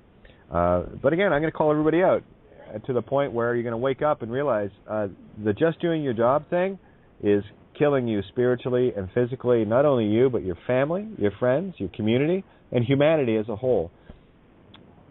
So, wow. That's why I want to do the Babylon is Fallen again. I've had a couple of people ask me about it, where the link was. So I thought, well, let's make it another night with it. And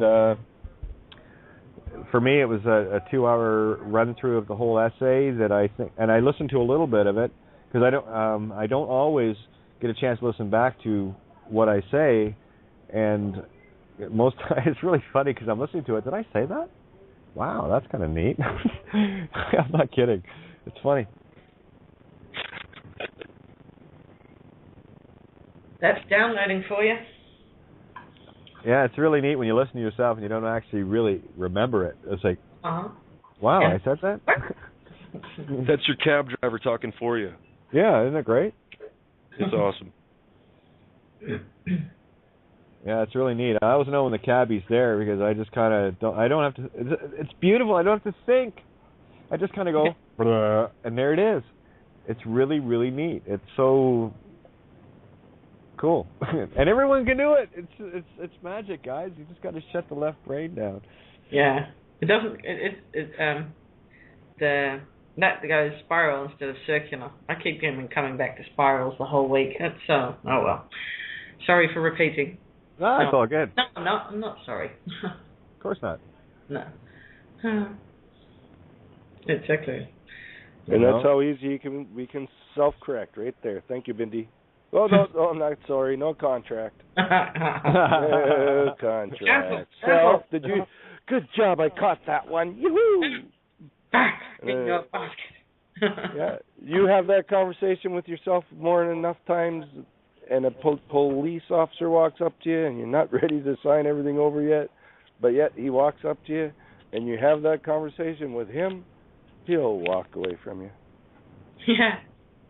I'll be worried you'll get infected by the spores of truth. Have you guys been noticing lately the absolute plethora and what's the deluge of things regarding language and phonics and Phoenician on the web? Have you noticed that?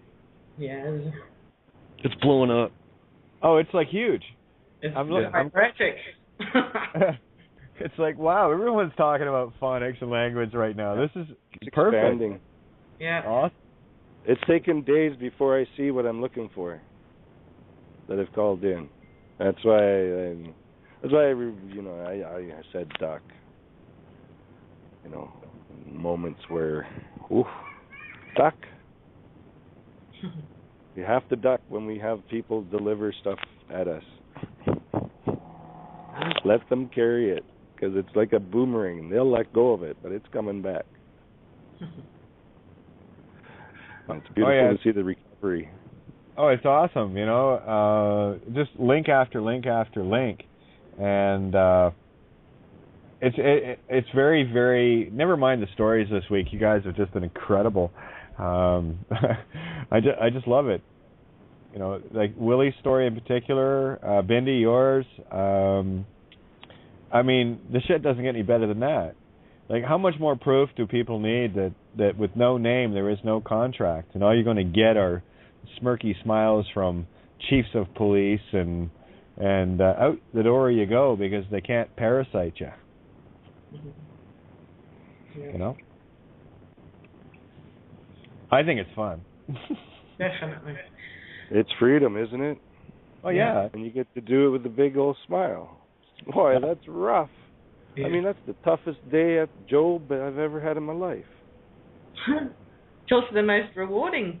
And if you've got the fun props to do it, it makes it easier as well. It helps me stop and correct and recall and cancel shit that I think, oh, hang on, program, back up, rewind. Thanks for the opportunity to transmute that. I'm transmuting that. I didn't even know that was happening. Thank you. Yeah. Exactly. Well, I wear a hat so that when I'm making eye contact with someone and, putting the full beam on you are now in my spotlight. Hello, I see you. I love you even, if you want to hear it and see it and feel it. But to fully open my chakra and let the other person in, I usually take my hat off, put it in front of my heart, and then tip the hat. So from the head to the heart to the hat. And it's a bit of ritual is too big a word, but a bit of a proppy, I don't know. So yeah, to get the energy. It's your flow chart. Yeah, and it works. Yeah. It's just disarming because people are not used to seeing a woman walking around with a bowler hat or with a sou'wester or whatever I've got on. It's always something else. And your ions, your physical ions and intent ions, tip your hat and touch your heart, and that's why I go with the big old inner smile. It's not no fake. Oh, there's one to smile at. No, it's like, no, I'm wearing this smile, and if I bump into you, woohoo! And I was just going to jump in. Protection as well, because if there's somebody sucking the wrong way and I don't want to deal with it, I just pull the hat over my eyes and they're not there. I'm gone. Perfect. I didn't want to interrupt, guys. We got just 22 minutes left here, and I did want to touch on the question that John. I want to get your reactions or feelings on the whole idea of spiritual versus physical. Do we need physical weapons to defend ourselves, or is it as simple as just being spiritual? And I'll do a quick thank you now, because we will be wrapping up in 22 minutes here, because I know Ninja's got the board right now, and quite frankly, I think we can wrap this up fairly quickly. But a great big thank you to Paul Giovanni and the crew at Critical Mass Radio, Ninja, Bindi, Mark, Mike, Rob, Sarah, you name it. The list goes on and on. And all of you guys. Great big thank you to criticalmassradio.co.uk. Anything you guys can do, greatly appreciate it. You know where to go, to the website, and flow your energy there in whatever shape or form it takes. It doesn't matter. Everything is all powerful. So that being said, just to get your feedback on, Darren just dropped off. Well, okay, we'll get him back in a sec. But I'd really love to get your input on what I'd read out from John.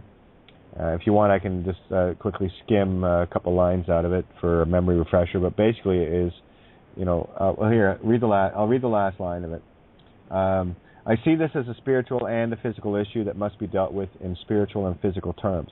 It's true we've seen massive results from our spiritual battle over the last couple of years. Is that all it's going to take? I say yes. I second that. And stay the course. Patience. Pioneering takes guts, patience, blood, sweat, and tears. Yeah, that's pretty much it. You nailed it, both of you guys. It's like, it is. It's about the patience. And how long have I said that the ego is an impatient drive-through truther that wants a 12-course meal in a minute and a half and is leaning on the horn at a minute 31, right? Yep, well, you're proof that it's patience, because otherwise you would have run a mile already. Oh, yeah, I don't know. I got to tell you, if anyone had asked me a year ago, Kate, you're going to be on 7 nights a week, and you're going to be going through this little veritable hell and everything else, and you're going to persevere with it. Are you okay with that?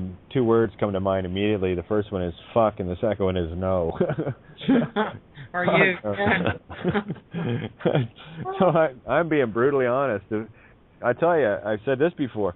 If anyone had told me prior to walking into this truth movement and everything else that I would have to go through all the things that I did, but it's going to be okay. We're not going to tell you how it ends, but it's going to be okay. Would I be willing to do it? Again, the same answer, 2 words. So, stay the course. Accept all things, expect nothing, and expect everything at the same time. And it's, I got my car back today, so I'm peachy, right? Man, I love that car. I must. No, I do. I love her. I am driving, as far as I know, the only world's invisible car. I know there's a lot of invisible cars out there. Radio host invisible car. Let's put it that way, because I know there's lots of people driving invisible cars now. It's freaking awesome. Home on the road, eh? Yeah, Wonder Woman, invisible jet. It's your TARDIS. It's awesome. Yeah. It really is. Hey, I have to agree with you that with what I've been through to get to this point to where I'm at, I wouldn't even wish it on my worst enemy. I had to go through some shit myself, Katie, too, and I think we all do, in order to break all those emotional chakras or whatever without going too new agey or whatever. Like, you have to learn how to forgive. You have to learn how to love yourself. There's a lot of experience that you have to go through, I think, to get to this point. You can't just pray your way into this shit. There's no God you can pray to. There's no win the lottery. There's no buy your way into this crap. You actually have to experience it and go through the experiences to get here. And you just need to tell your egos just to calm down. I mean, if you're starting to grasp it, well, that's good, but keep going, because you'll get there eventually. Yeah, you know what it feels like at the end of it, and this is why it's so comical. At the beginning of the walk, it's like someone walks up to you, hands you a couple of 6x6s with notches in them. You got to assemble them together into a cross. They throw you a bunch of 6-inch spikes and a hammer and a shovel, and you got to dig your own hole to set the friggin' cross in it. You got to nail yourself to it, okay? And then once you finish doing that, you got to figure out how the hell to get yourself off it. And that's exactly what it feels like, but it's not that bad. That's a really good literal, it's pretty damn close. It's pretty damn close. At least you feel like you have done that to yourself by the time you're done and said with. That's for sure. Oh yeah, and by the way, I've got a couple of spare Cat O' Tails if anyone wants for self-blogging. What's the group that did that self-blogging thing? Opus Dei? Rosicrucians? Yeah, those guys, yeah. The flagellation flagellations. Isn't it funny that a flageolet is a penny whistle? It was the first thing I learned to play. Just a coincidence. But anyway, flagellation. They missed the point. It's actually a spiritual concept, dipshit. Sorry. Hate to tell you. Saved yourself a lot of bother. Hey, Bob, how are you? Give us a big breath like you did the other night. No one else heard it. I heard it. That was beautiful. Yeah, I know you heard it.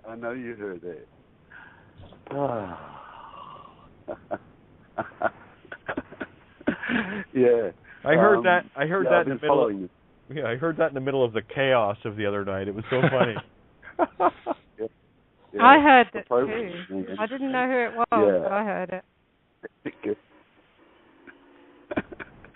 Yeah, I've been following the conversation for the past couple of days, and I just called in to put my shoulder behind the wheel as well. For me, any form of aggression, violence, coercion, or anything is just not anywhere in the that I am doing for me and my brothers and sisters. So, I totally concur with statements about, it is a spiritual revolution, and for me it's all about cooperation and not division, aggression, it's, how can you fight for peace? How can you fight for love? It's all, that's just my view and my belief and my feeling. So, so thank you all. Beautiful. It's nice to hear some sanity. Similar. Yeah. Although I like being insane too. Enough ridiculousness in the world, so I'm doing my bit in that arena as well. Oh, okay. So what's happening here now is really beautiful. And there's such of energy over the past few months. There's operations coming in. That's just what I feel. There's no words to describe it. It's just a feeling, just an energy. So beautiful. And I'll shut up now. You guys get on.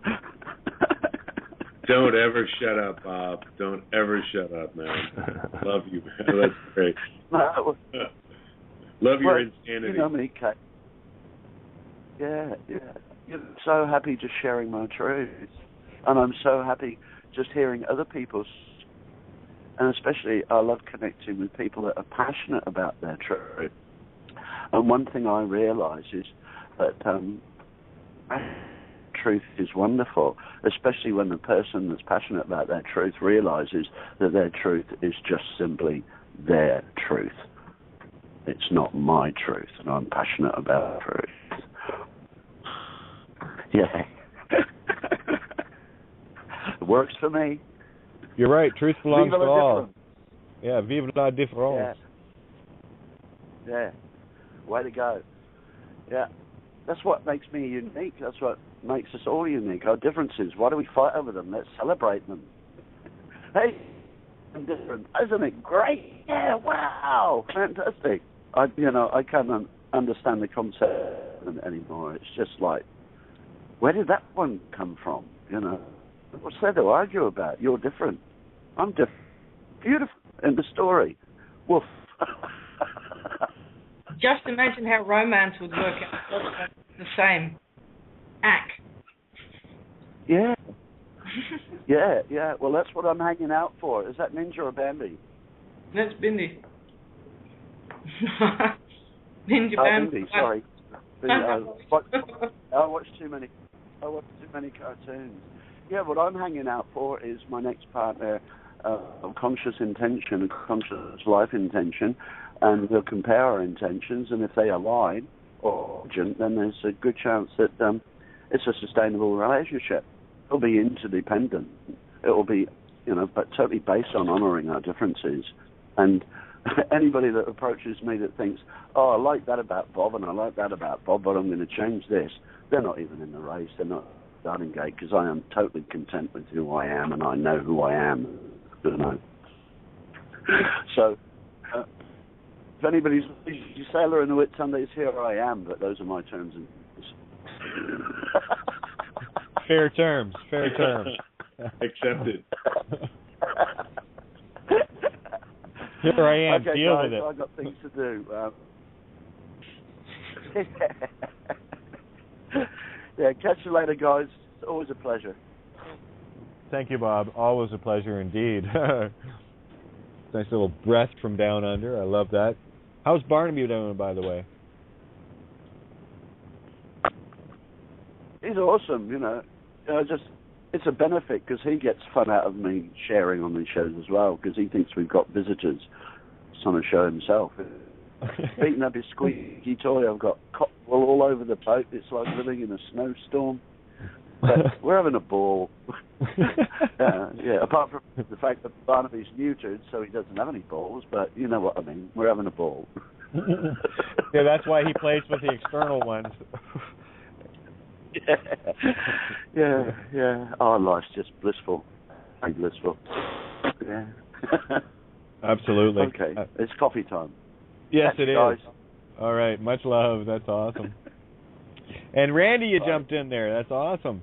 Who else we got? Oh, have we got, let me see, have we got Richie in here? I got Borean, I got Randy, and Bob just jumped in, and of course Mystified, and Ninja, and me. So who wants to jump in? Go ahead. Well, I had a notion. You know what's easier for us now with these cops, these people who, they're learning. They know. They all know.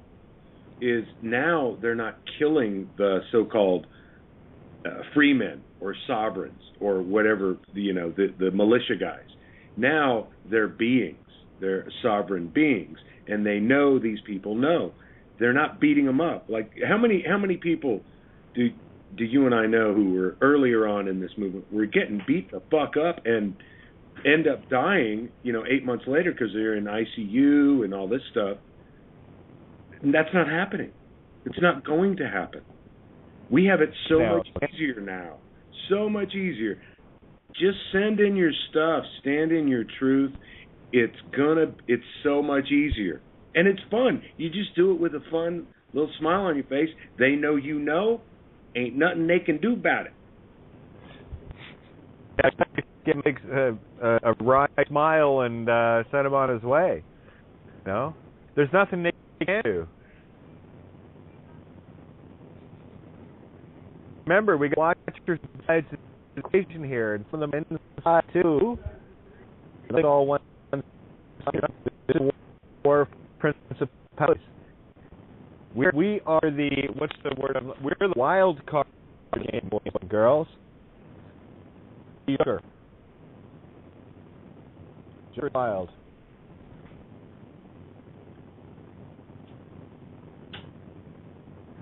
Anybody else? Richie, are you there? We got 952 as well. 92. This is 925. Hey. Hey, Kate. This is Kiro Key. Kiroki. Oh, yeah. Yeah, so that's the former Kiroki. And anyways, it's just good to be here. I've been with you guys for a long time, and I just wanted to say that, I was sitting down at my desk, and I was writing, just like you said, with my pencil and paper, and next thing you know, 2 days later, you're saying the same thing on the radio. And then I was telling my friends that, hey, I'm still in kindergarten with this, with the new language. And then next thing you know, 2 days later, you're saying that, this is kindergarten boys and girls. And so I just wanted to say that, you must be picking up on the universe, the consciousness. So things are working. Oh yeah, this is exactly what's happening. That's why I tell people, and I'm very, guys, we're in kindergarten. Everything you needed to know, you learned in kindergarten. So let's be in kindergarten. Bring your crayons and your pieces of paper to the table. Let's play and make it a game. And you're doing it. And so, anyways, I may have not won with the system, but I was doing it to bring down the system. But I am in my truth, and I was in my truth today when I was in court, and he asked me, are you such and such, and I say no. Well, this the legal system, these people are criminals, this is absolute corruption. I knew that. That's my truth right there, just knowing that. And, the first time I went in, Mr. Lobster Claus, tried to threw me off the courtroom floor, physically. They just didn't want to hear from me. And I went in today. I was in no fear whatsoever. I was thinking, these people are toast, because I'm the toaster. But there was a little stipulation. The system won because I didn't make a motion for the witness, and I saw this earlier on in the paperwork, and I go, well, how can I put the witness's name down when I'm the witness, and I don't want to reveal all this kind of stuff. So the dream team from L.A. got me through their little tricks, but that's just the system. That's not where I stand. I stand strong, and I stand in my truth, and I know who I am. And my heart's open to this whole thing, regardless of what happened today. So, and I'm going forward with it in every single step. Every step forward is a victory. This is the whole point I'm making. And whether you see it as a perceived victory or not, when you stand in your truth, you win every time, because it's not so much what's going on inside of you, because you're sorting that out. It is what you are actually emanating and planting in the realities of others. That's where the real ripple starts. You are the stone in the pond. And everyone expects the tidal wave right at that moment. No, get the ripples going. The tidal waves build from the ripples. And you're seeing it happening worldwide. I mean, we had reports in from Australia with the ex-federal cop saying everything we're talking about is perfect, bang on. We had Bindi with three cops out of the Netherlands.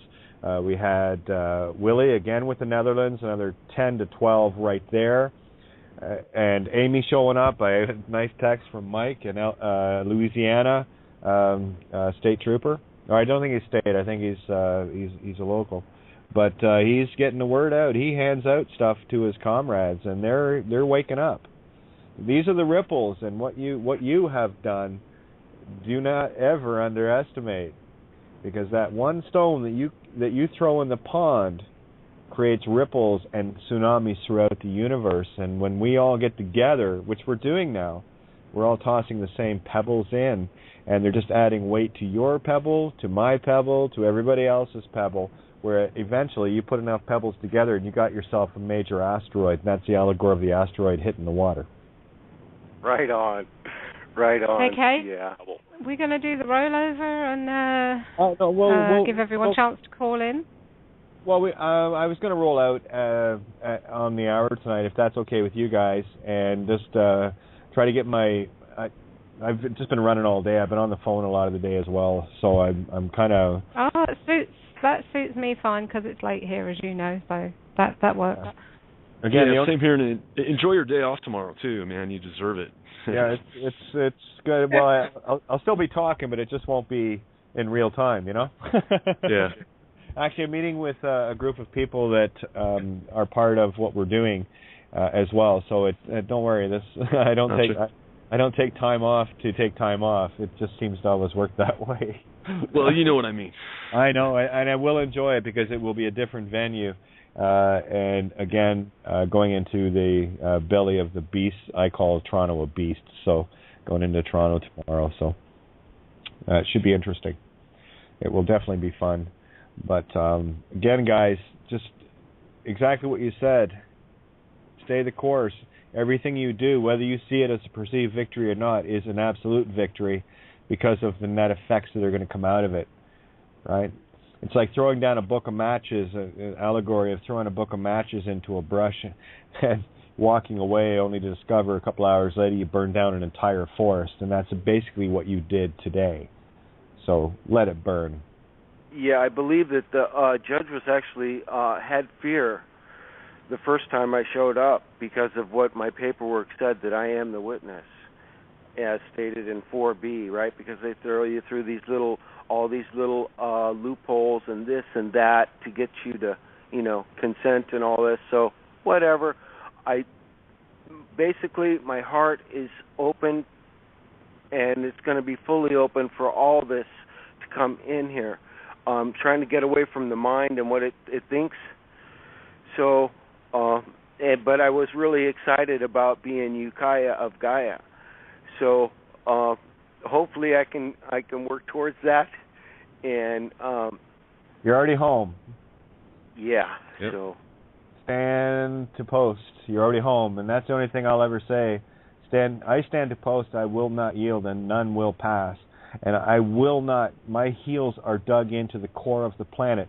We didn't just cross the Rubicon, boys and girls. We are pushing that motherfucker forward. That's what it means allegorically to move mountains and rivers, and we're moving the Rubicon. We're gonna soak Rome. It's already soaked in this water. So well done. Amen. Stay the course. Stand in truth. And I know it's hard. It can be, and it can be real easy too. But I know a lot of you have had similar experiences to myself, and some a lot worse, and some not quite as bad. And that's the whole beauty of this panorama of truth that we're walking in. So, thank you. Here comes the flood. Grab your ark. Exactly. We're in the rollover here for a sec, guys, but I've got 7:04 has just called in, so we'll get the last words from everybody here, and then we let Ninja get to bed. I went back and I re-listened to the show that I had missed, Kate, the night before, and I just wanted to say that there's a lot of people that call in on Blog Talk Radio that have their own little stupid shows. They like to prank and crank people. So I don't know. I just want to let you know that I did not feel any genuineness from that, and you all handled yourself very well. But my question is about Mark Passio. Okay.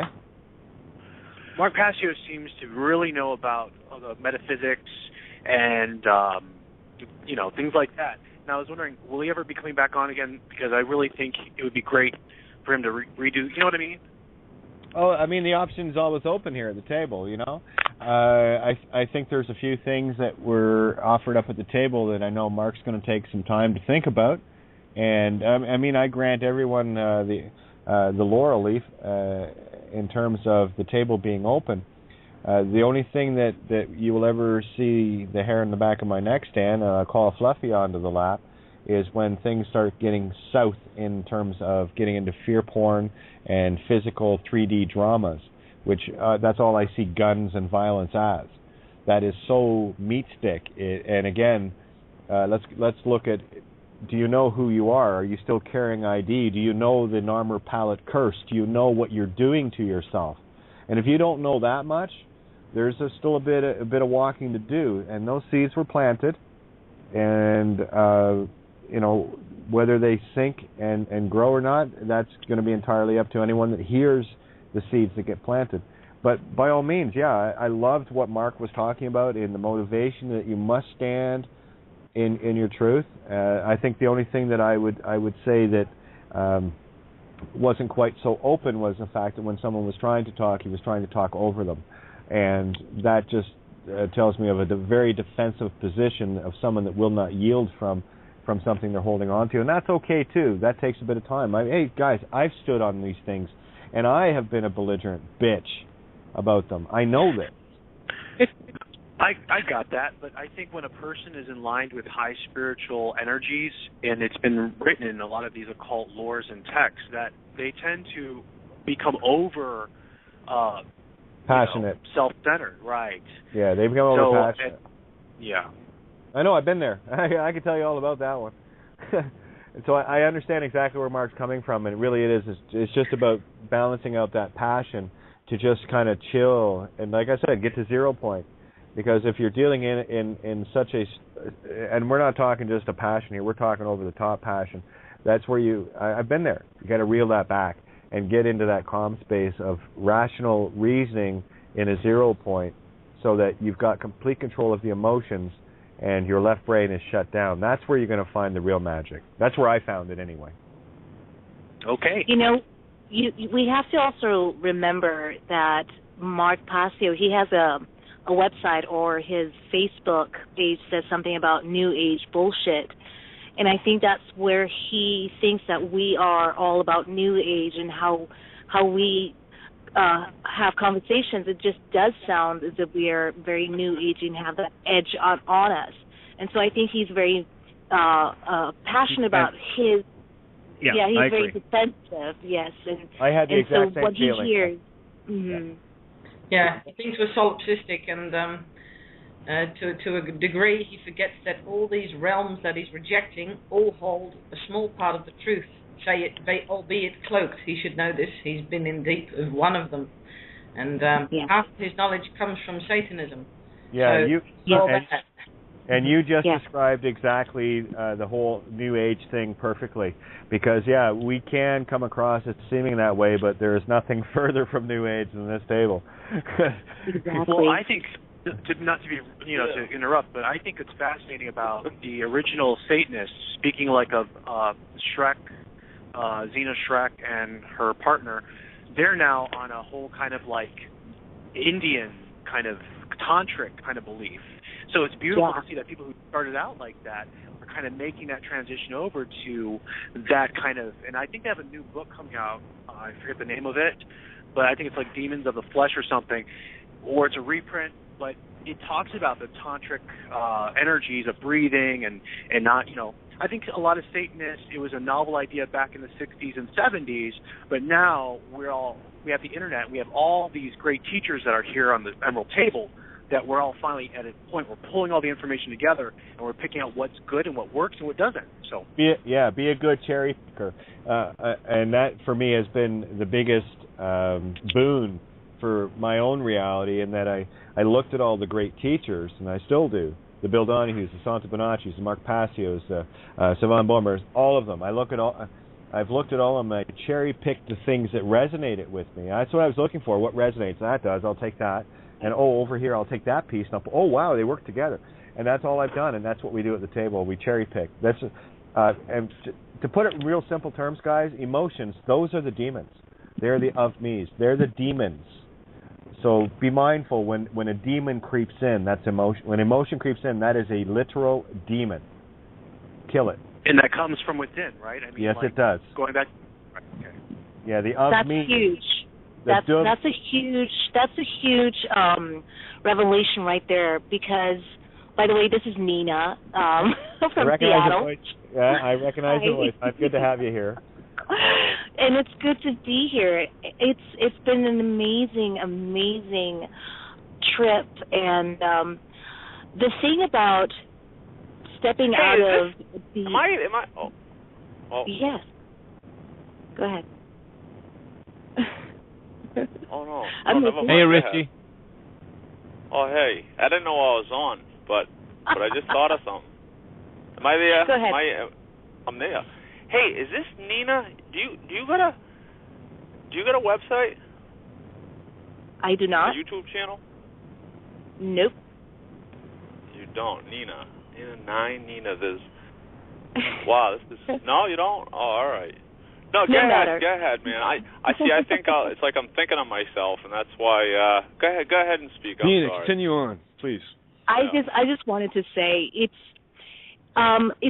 been a really difficult thing to do, is to step out of the duality sense of being, and the holding on to that has been the most difficult experience, and or even just an awakening in and of itself. What I'm trying to say is the attachment that I've had, especially to someone that I was in love with, and realizing that I needed to just let that go and have that unconditional love for that person, completely freed me from this notion of duality. And that was my biggest awakening. And so that realization of having to move away from the physical into the spiritual was huge. And just that switch made my whole world turn around for me. And I think that's where Mark is still stuck, and a few more people, is because of the physicality of this experience that we're having, and that the spirit is so intangible that we can't quite grasp the concept of it at all. The only part that confused me about Mark's talking was that he kept saying that there would have to be like defending against, and I'm trying to figure out to this day, who is he talking about? What's he trying to defend? Or who are we trying to defend against? If we are all one, I don't get it. That's why he's still split in that duality consciousness. Yeah, it's a dichotomy. That is still the old. Go ahead. I was going to say you're right. It's a dichotomy, and it's really summed up in fighting for peace, and that's just an oxymoronic statement. Like fucking for virginity, right? Yeah, fucking for virginity. That works too. Yeah. But he's just he's negating his own standing in natural law. He's negating it to bring in a gun, because natural law doesn't have weapons, doesn't need them. So. Well, again, the natural law can be confused with the predator-prey motif of natural order, and the whole idea of animals preying on other animals, be it humans on animals or animals on animals, it doesn't matter. That is the natural order that was thrown out of balance. Yeah. That's right, and also it's also material too, that like, you know, New Agers, you know, go into this whole natural and into nature kind of thing too, and that can be dangerous, you know, in a way too, because you're like worshiping nature, and you're worshiping the natural order of things instead of bringing the two together, the spiritual and the physical together into one. You know, we can keep going on and on about this, but no, you're right on though. Keep going. Yeah. That's exactly it. It's a form of escape. I've been there. Beings that I used to be a yoga teacher, and I was kind of in that whole new agey thing, and it is a form of escape out of reality and not really facing up to the truth in and of itself. And reality is pretty brutal, and when you're into that new age bullshit, it truly is difficult to get out of that whole new age paradigm of, oh, everything is great and everything is all right, and we don't have to do anything about it. Yeah, it's mental heroin. Sorry. I want to comment because I just listened to that Mark Passio show today. I've been a bit backed up and hadn't heard very many shows at all lately, but I made a point of listening to that today, and what that showed me was what I've been seeing for a very, very long time, actually probably the whole time I've been at this table and going back even more years, but it was highlighted for me yet again. I got a beautiful vibe off of Mark, and I understand what everyone's talking about, and I can see that. But the vibe was good. And what I do get at this table often is evidence that I cannot deny, that some people who come here preach love, peace, and all the rest of it have got the most awful vibe. And this is the trap. This is what you have to be careful of. Don't listen to the words. Fear. There is no way that you can hide who you are, no matter what comes out your face. because some of us can feel it. And the most dark energies I've ever felt have either been in a land as a whole where I couldn't pinpoint the source, or have been from individuals who are preaching peace and harmony and love. Mm-hmm. So that's what I want to say, and I am very much aware of it. Yeah, hey. Yeah, this table couldn't be any farther away from any New Age. That's why when Kate said that, I was laughing. Couldn't be any. Hey, you know what I wanted to say real quick? I've been listening. Huh? Hey, sorry. No, I've been listening to this lady. She has a lot of YouTube videos up. Because I just play around and see something and go to it. And her name's Nina. That's why when you said your name was Nina, I think you got a twin out there. Uh-oh.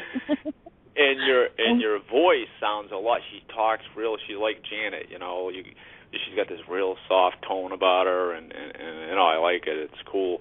And so I've been watching her videos and stuff, and you can see when a person begins to rise to that level of curiosity, questions, and the seeking part, and I can see the evolution of her, it's just some of the stuff she's got, like she goes into the Bible and goes into different things and connecting things, and she too can feel the energy that's taking place right now. And so anyways, probably about the third video, right, I popped on, it says God's Clock, right, God's Clock 2012, and the amount of views were on it, it was 3,333. And I'm looking at it going, all right, we're on track. We're on track. Just little things like that. And today, too, I watched that Suspicious Observers guy, and I think it used to be called 5 Minute News. And today there was the sun. It finally threw off for like a week now. It's been real quiet, the sun, and it threw off an X flare. Yeah, it threw off. It threw off. Did you see that? Yeah, it threw off the X flare at 25 minutes into the show last night. Yeah. Yeah. Did you see what it was? Yeah, it's an X flare. It was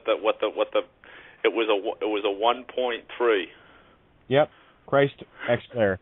And if you marked the minute of where that X flare happened and line it up with the show, you might be surprised at what we unveiled.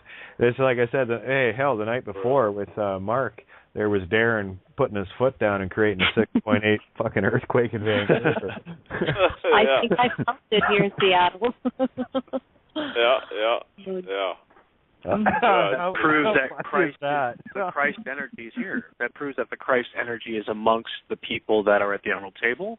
Absolutely. No question. Oh, that's without a doubt. Aren't we having fun? Oh yeah. This is the it's only last fun supper. if you know how to control it, right? It's only fun if you know your limitations, like the lady with the accent, the beautiful accent that was speaking before Richie. I wanted not to be rude, but I wanted to hear what she was saying. So who is Ninja? That's Ninja. Oh, cool. Yes, I wanted to hear what she was saying about the dualities, and I want to hear that. Yeah. Well, it just surprised me when I heard her voice because I've been listening to this lady speak. Her name's Nine. Didn't Ninja say it was Nania or Nania? Nina, and that's weird because 9 is my and strangely enough, 9 is one of my numbers that I keep seeing all the time, and I was born in 69, and so those are the 2, the 6, and the 9 upside down, and then my name is 9, Nina, and it's all weird. It's all just coincidence. Yeah, we're all connected. See, this connection, we're connecting the dots here, and the picture's starting to, get clearer. Yeah, absolutely. That's why I jumped in when I heard you. I was like, wow, is that, The valid point, though, is what she was saying is that there were people that she could pick up that they have negative, dark energies. That and was whenever Ninja. she was saying Yes. Ninja, I felt when Ninja was speaking, I saw the yin and yang symbol, and I don't know what the connection is. Isn't that like light and dark? Learning how to. It's actually on my arm. I have a tattoo that is yin and yang on my right arm. That is strange. Oh my goodness. Okay. Well, one second. Just to put another one there, you heard the old Freeman game of the rule of 96. It's the rule of yang and yin. right? It's about being the creator over the hex. And that's what the 6 and 9 is. You just have to put the cart before the horse, the karoti. Okay, and Ninja, I've got Steve on the board, and I know Ninja wants to roll out, as do I. But I wanted Ninja she wanted another point to come in there. Excuse me, and I have Steve as well. Yeah, I just remembered a kind of addition to the point I was making. We've kind of moved away from that now, but I will make it. I had a police officer outside my door last week with a gun on hip, and I did not feel the negative vibes from that one that I feel when I listen sometimes to what goes on in this community. So just making it really, really solid point there. It is very, very obvious, even when you're with someone holding a gun, they are not necessarily giving off that vibe. And so please pay attention to what you're feeling. Don't buy the words. You know this anyway, the spells. Don't buy the spells. Feel it. That's where you're going to know your answer. We're very, very into language around this table because this is where the clues are. But the answers are not in the language. The answers are in yourself. And if you're getting a vibe that's telling you something's wrong, but you're hearing some sweet talk, listen to your vibe. That's the way I've always lived. And I'm lucky that I was able to have that instilled in me at a very young age from a woman that I called Mother, who taught me that. Yeah. The heart is the creator. That's your Leo, and your gut is the womb. That's Virgo. That's the riddle of the Sphinx again. Mm. Hey, Ninja. Hi. Ninja. Hello. Yeah, hello. I totally resonate with what you just said, Darren. Yeah, I totally with that. You know, I feel very strongly on an energetic level what is wholesome and what is not wholesome. So, yeah, I thought I was the only one. So, thanks, Darren. Thank you. Hey, I've been listening since I was supposed to write my essay, and but I've been having a blast, man, cracking up, laughing, and see the thing is that's what I think happens is that I get into that you get into that real deep download there, and I go from sincere to like serious, right? But the thing I always remember, and this is how I know that all the ones that are coming to this table here, right? The Emerald Table, right? I call it the Emerald Stable. Bunch of horses coming in. And this is the year of the horse, right, Kate? You know? For sure. And don't worry, the horses will always make their way back to the stable, and the true ones. And that's why it's like you get a chance to see your own contrast. I mean, hell, I've done it. We've all done it. So get over your fucking self and let's get on with it. You know, and that's what it boils down to, right? Can I get over me? Oh, wait a minute. I'm being a bit of an idiot here, and I've done it many times. Bet I've done it more than you. I've been on the air longer. Richie, I have a question for Richie because Richie had said something in a show a few weeks ago that he said that he was the cornerstone, and I'm still confused about that. What does that mean? Well, we all are. See the thing is that's what I do is I go like the physical versus like so within, so without, so above, so below. There's none of us that are any different than each other, and the thing is when I hear something, it'll penetrate me like deep, you know, and it's something within us, you know. And the other thing too, and Kate said it a million times. That's why I focused in on this table because the people that are coming in here and the stuff like Kate said, is cherry picking. That's what I'm doing, you know. I'm cherry picking like a son of a gun, you know, And Judas, right? When you talk about Judas turned Jesus in for 30 pieces of silver, right? And I've been thinking about this like 3 days ago, and I'm like, no, Judas turned into Jesus with 30 pieces of silver. See, everything's backwards. The Bible, the way things are explained, and I got to slow myself down because like the stuff that's been just coming in at me, and I know it's because they're coming into this table, is like the frequency and energies and the things that this one's saying that, and that one's saying is it's like overload, you know, and I'm like exploding here. But So that's what it is. And it's 30 pieces of silver. What I'm getting at is that energy that is in us is connected to sodium, and that came to my mind, sodium. So I looked up sodium, and it's actually called natrium. So Na is the symbol for it in the periodic table, Na, and it's number 11 on the periodic table. And so I looked up natrium or sodium, and it's a silver. Get this, right? It's a silver whitish chemical, right? So 30 pieces of silver. So it's like the stories in the Bible, and in other writings too. But that's it's the connection to that energy that is in us, So anyways, so that's where it's connected to my individual my experience, And but I gotta Richie, no offense, but I feel like not to be rude, and I dig you, but no, I get a sense that there's like a Masonic vibe from you. Yeah. Yes, I agree. Really? And I would say that too. And thing? I've been listening. It can be good and bad. It's both. It's good. It's good, because one thing that I remember when the first time I heard you and I heard you talk, and you're one of those curious people that just have or bring up about this feeling of what's his angle, and so that's been my deal, and I've learned to love you, and you have put my ego to check, and and a few more people on the table, and I'm sure I've done the same to other people when I talk or whatever, but the thing is one thing about you is that there is some kind of prophetic or some kind of angle, and it's beautiful, and I love the curiosity that you bring to the table. There's something very curious about you, and I'm very, very fascinated with you, and I'm actually glad that you're on the table today, just to let you know that. You too, man. You too. Yeah, I'm Richie's curious cool. about Richie, you're I'm cool, very man. curious about yeah. me. Yeah, you're cool. But I like what Kate said. Kate said we're all the cornerstone. Yeah, I thought he was spot on. She's right, yeah. Judas did the crumb. And that's what I think. Each person has something for another person. Like what one person says, it might not resonate so much. And I'm hearing a lot of really good stuff. But it was when I first, there's definitely a resonation and it sunk in. When Kate said, if I'm not willing to stand in a truth, once I find it, then I defy it.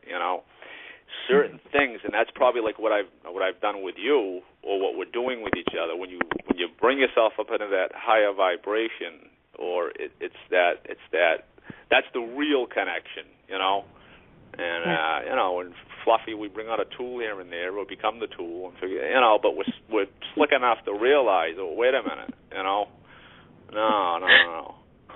Hi, Richie. No. So. But so. Hey, Richie, how you doing? Hey, what's up, Steve? Steve. Well, Steve. yes. Hi, Steve. How are you? Oh my goodness! How I would are love y'all? to sit next to you on the table, because you have the biggest balls of them all. Oh my God! There's a song I think they made about that years ago, "Big Balls" or something like that. I have to reverse this just a minute and drop back into Ninja and what she said, which was right in line with my thinking when I went ahead and pressed my button to join in a while back. And just something that I've been doing here lately, and when it comes to this whole word language thing that we're playing with all the time, is I've started dropping off the prefixes and suffixes. Anytime. I try to consume and consumpt less and less all the time. So I just, that's how they manipulate the language, is for the prefixes and suffixes.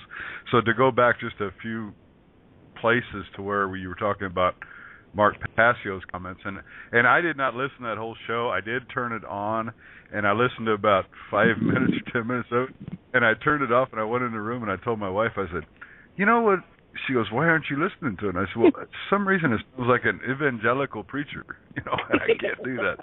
But anyhow, point is, when you take the prefixes off and the suffixes off, the word defending, okay, which that was what was brought up about the guns and all, defending your position. Well, if you drop off the DE, the prefix, and you drop off the ING, you're left with fend. You fend off the things that come against you. You fend them off. You don't need to defend them. And there's no defending. You just fend. You stand in the moment of now, and you do what a warrior does, and you fend off the attack. Beautiful. Okay? So, and there's all kinds of words that, the other day something happened that was really unique. The word excess came up. And I thought to myself, okay, if I take off the prefix X, which is extra, I'm left with cess. And I've never heard the word cess used. So I thought, well, is it a word? So I looked up the word cess. And in Ireland, of all places, a cess is a tax. A cess is also a bog.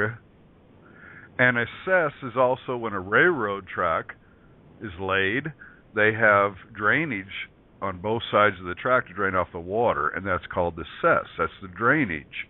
So if you have excess, then you have extra tax on yourself, you stress, you have extra bog, you're bogged down, and you have extra drainage that doesn't need to take place. So you don't need any excess, and that's why. So it's really neat when you just take the root, just take off the prefixes and suffixes, and it brings the whole thing into a different light. And that's all I had to say. But I love you all.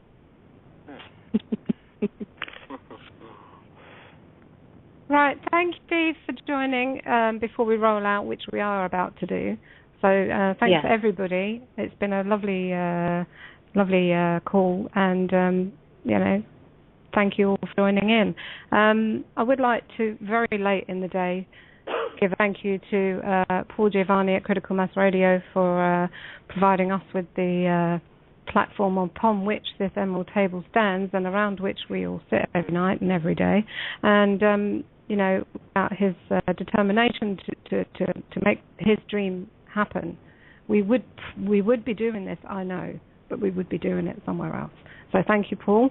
And if anybody wishes to send some appreciation to Paul in the form of something he can use to keep this platform running, then please take a trip over to criticalmassradio.co.uk and press one of those buttons that says donate. So I'm going to go out with a song because that's the way to do this.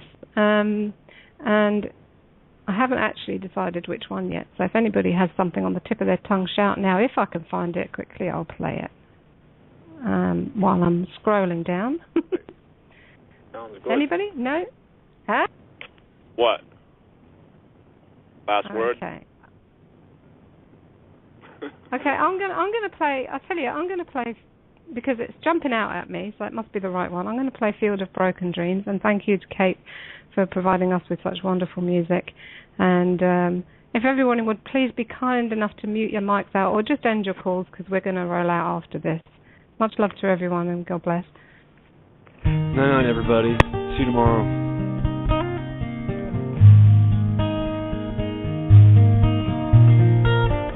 I've never seen before my eyes this dream. I've never known what makes this child to see. Like tears from a mountain pouring gently to the sea, a curiosity, will you dare to touch my soul? Is love so frail that we can't hope to be more than we are, more than our hearts can see?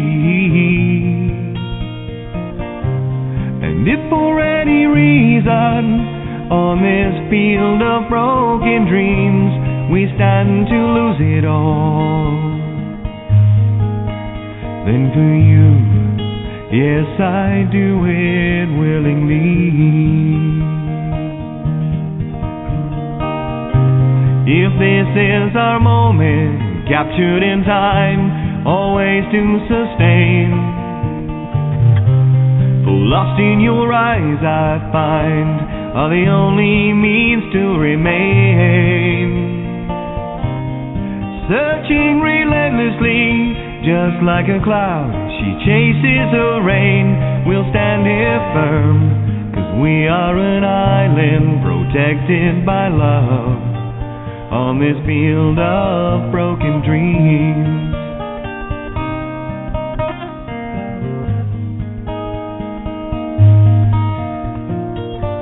It's never clear, this path of destiny. That's why we're here, to find our need to be. Elusive as a rainbow, we can try to steal her gold, but she'll give it willingly. Will you dare to ask her though? We'll find a way, we must believe in us. There'll come a day, we'll soar, and when it does, the sky will have no boundaries. I will challenge every sea, I will never lose this dream. 'Cause for you, yes, I do it willingly. If this is our moment, captured in time, always to sustain. For lost in your eyes I find are the only means to remain. Searching relentlessly, just like a cloud, she chases her rain. We'll stand here firm, 'cause we are an island protected by love, on this field of broken dreams. On this field of broken dreams.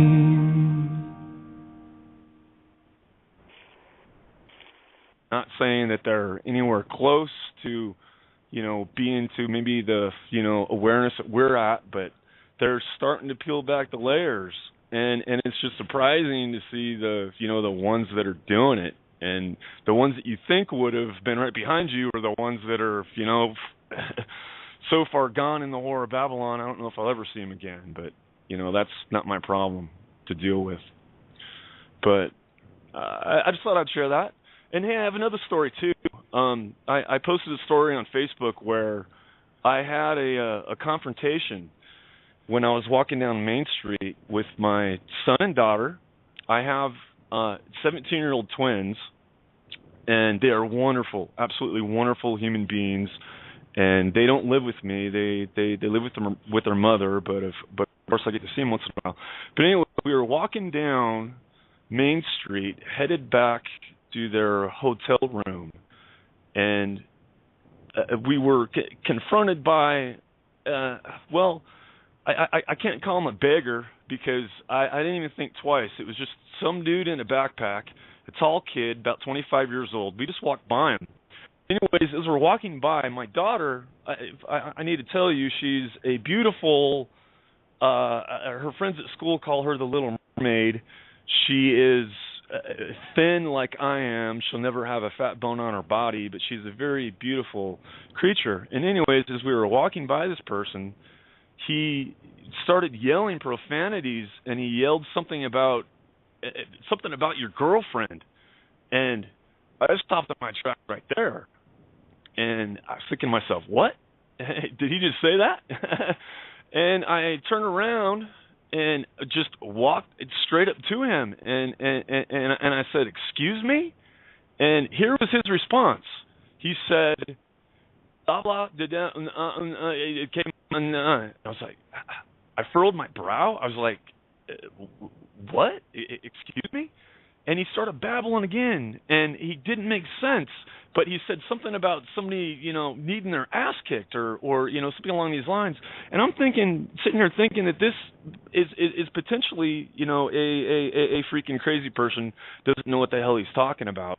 But no, the instant that I thought that, I looked him in the eye, and he made eye contact with me, and he half smiled, and I said, my response was, "I'm sorry, who needs their ass kicked?" And right then and there, he smiled and turned to another couple that was walking by, and he was hitting them up for change. And I'm telling you, when he made eye contact, I knew exactly who he was, and he knew exactly who I was in that split little second. And his attention immediately diverted away from me, and he went off, and I smacked him on the shoulder, and I said, "Have a nice night." And he half smiled back at me and said, "You too, boss." And I walked away, and that was that. So,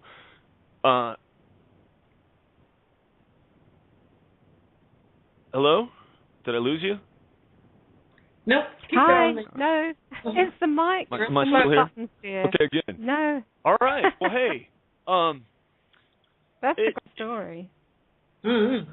Well, then, of course, Mark, this happened last weekend, and then, of course, Tuesday, Mark comes on the show, and, I appreciate nationality thing growing. I've said this a few times for people who've ever been listening to me.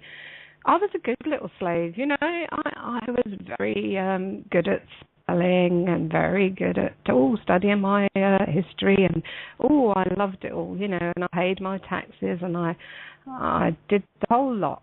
I did have a grounding from my mother about not doing those things, but that was her story. She wasn't doing those things, but I did. I went the other way, only, I guess, to show myself the contrast between what she was doing in the 70s and where I find myself now, and it's beautiful because it's a full circle, and actually spiraling upwards to further take this forward. This idea of no, I'm none of those things, and I'm not complying. And here we are, still understanding that, and yet struggling to break that hold of identity, of nationality, of the emotional strings that tie us to these labels called country. Country. We love it, don't we? Bust those open. But that's one I'm still going to be. I've actually managed, I think, recently to really let go of most of that. To let go of the very notion of anything sticking its arse onto me. Even the dates, the thing, I told you the other day, Bindi, when we were having a conversation, that I had managed not to notice in March that it was the anniversary of my mother's passing over. It just, for the first time in 25 years, it just didn't register. And then I managed also, the other day, not to notice. It was the day she would have called her birthday. And it's just literally stopping that and saying it's not relevant to me right now, because any individuals that were so important in our lives are still important in our lives. Those dates are irrelevant. They're always going to be important, doesn't matter what day it is. And we need to bear in mind that as we talk about this national identity, this labeling that's in the mass consciousness of everyone on this planet. That is not me. It's nothing to do with me. I didn't think it up. I happened to be, popped out of mum, wherever I was popped out of mum, and it just so happened to be called this place or that place. And yes, okay, I went through a system of indoctrination in that place, and maybe I moved around a bit like you, Bindi, and like I have actually as an adult moved around a bit. And that helps. That actually helps a lot, I should think. The idea of, well, okay, I'm traveling now. I'm learning different ideas of what's normal, ideas of, what's acceptable behaviour. But there's still, that is always there, isn't it? Where are you from? Oh, especially with me. Being what Kate describes as the two-spirit. In Kate's case, the two-spirit is in the the gender identity. And in my case, she told me actually about a year ago when I first started working more closely with her that I was a two-spirit. And I said, how so? Because I just heard her describing herself as two-spirit in their gender identity. And she said, because you're walking between the worlds as well, aren't you? And I said, well, I don't know what you mean. She said, you're mixed race, aren't you? You know. And that's a thing where you walk between two worlds. You can see both sides. You can experience both sides. It's very, very different. And it hit me, you know, that's right. And I've never been able to fit in anywhere, but I could fit in everywhere. It's very, very subtle, and there's a lot of people are probably going to be going, oh my God, yeah, because that happened with me when she was. Isn't that amazing? Isn't it amazing that there's you with that experience, there's myself, there's Kate, the three of us sitting here now and talking about this.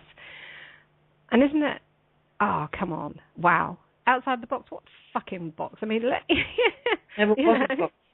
There never was one. Isn't it interesting that there never was one, but yet there was, and there's many, and they're all one inside the other, like those little Russian dolls. You know, you manage to take the lid off one and step out, and you find yourself just in a slightly larger one, and we really have to. Cube. That's even more complex, yeah, because that's spinning round as well as. Oh my God, yeah. We've got. I actually did ask him to join us. Borean's on calls. I'm going to open up his mic and say hi. Yeah. Hey, hi, how ladies. are you doing? I'm doing awesome. Doing great in the here and the now. Hi. And you know what? You just brought up a great question, and that is, where are you from? Isn't that the ultimate question? And today I was just listening to some Robert Morning Sky again, and getting the whole Native American take on just, you know, where we came from. And I try not to take the shit too literally, but one common theme that keeps hitting home with me is we have free will choice. And when you consciously become aware that you have free will choice, the whole game changes right there. And nobody else has this free will choice. And there are beings on this planet, there are creatures walking around on this planet, well, you know, as Kate refers them to them, you know, dead zombie robot meat sticks walking around. They're consciousness, but they're dead. And they don't have free will choice. They don't even recognize that free will choice is even available. So where we came from is I think Robert Morning Sky is right in that we have the Creator's DNA hardwired into our DNA. We have a direct mainline connection with the Creator or the collective consciousness. And the simple proof of that is that you know right from wrong. You know good from bad. You know evil from love. That is knowing. Just quite simply right there. Yeah, and it's intrinsic. It's a beautiful thing. It really is, and it's, you know, for a lot of people it's a hard reality to grasp that you have the consciousness of God, and it's just unfathomable to some people, you know. But aside from that, the world is changing right before our eyes, and I'm excited to tell you that I am still seeing it every day, and I am kind of living a double life too, where like half my friends on Facebook are like old high school friends, and you know, they think I'm just the crazy kid from high school that's, you know, flying here or there. But I don't give a shit what they think, because they know what the truth is, and I'm here for them to give them the contrast to see. But what's interesting is the people that are coming forward and really taking a look at what's going on here. Speaking with me about it. It answers a lot of questions about why you're here and having this experience. Yeah. And so when I'm traveling, I've got the benefit of being able to, walk into, let's say doors that I wouldn't have necessarily walked in otherwise. But on the other side, there is still that issue of, but where are you from? And if I said England, the next question is, depending on who's asked me the first question, the next question is, yes, but where are you really from? Exactly. What? Yeah. What's the background culture? The one behind it? Yeah. Of course. Yeah. Where's the blood coming from? They really want to say, look, I can see there's some black in you. Where the fuck has that come from? Is it the mother? Is it the father? Was it African, black? Was it? What is it? What is it? Tell me, what is it? I want to know. Black down on the hair. Tell us. Yeah. Yeah. Your hair is so fucking curly. Where did that come from? And I mean, they don't say that, but they want to know. You can read it. It's very yeah, and it's very, very interesting, and it's quite amusing. And please, people, when this stuff is happening to you, don't take offense. Don't get your knickers in a twist over it. You can be offended all day long if you want to in this life. It's really not the point of it. The point of it is just to understand the programming. Exactly, and for the other it may be important because the program's running, but for me they're only playing a word game. That's how these words don't have a layer or a claim on me anymore. Because I'm a two-spirit. The gay thing's my game, but also in my name, I can't go anywhere, introduce myself, and I ask, hang on, Bindi, what a lovely name. Where do you come from? I think, oh shit, here I go again. What does it mean? They always want to know what my name means. And I think, and then they look at the last name, Van der Linden, and they go, hang on, that doesn't fit together. Oh, here we go. Yes, I was born in, and I'm now here, and no. And then the first thing they ask me is, what the F are you doing in the Netherlands when you could be in Australia? I'll just say. Yeah. They all think I'm a retard for not wanting to be baked in the sun in 50 degrees in the shade, and I love the sun, but that's too hot for me. I have a more Celtic complexion, so that's my background is more biologically Northern Europe. That goes to show you how much a name says. Nothing. So I've had that all my life too, and that some people all of a sudden realise that I can flip from Dutch to English to Italian to French to German in quite an easy fashion.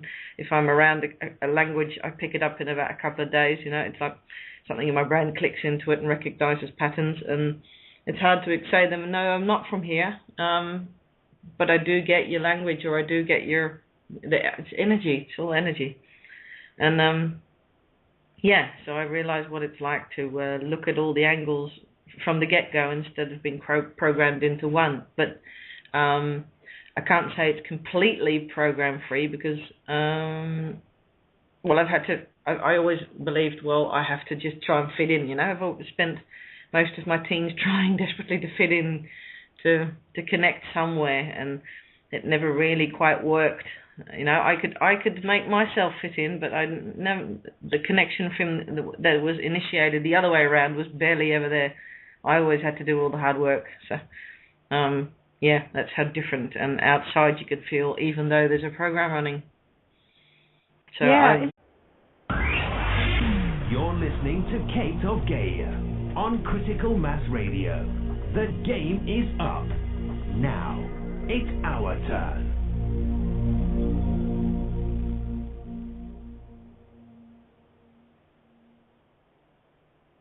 Hello, good evening, everybody. This is Ninja, and Kate will be joining us when she arrives.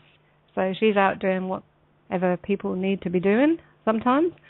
So I've got the lovely Bindi co-hosting with me until Kate joins us, and then there'll be three.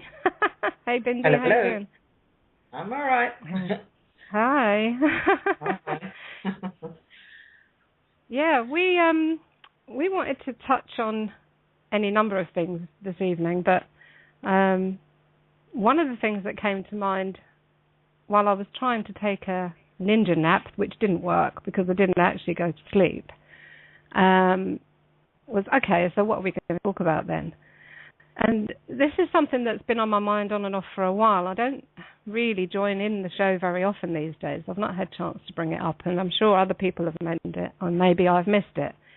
But what I did want to talk about was, we understand about losing the legal name. It's not me. Fuck off, all right? I'm called whatever it is, but it's not that. We understand that. We know that. What are we still tripping over on, though? I tell you, it occurs to me we're still tripping over on the other labels that we still happily apply to ourselves, being the nationalities. You know? Are you American? Yeah. No, you're not. Shut up. Are you British? Yeah. Oh, you sound Australian. Are you Australian?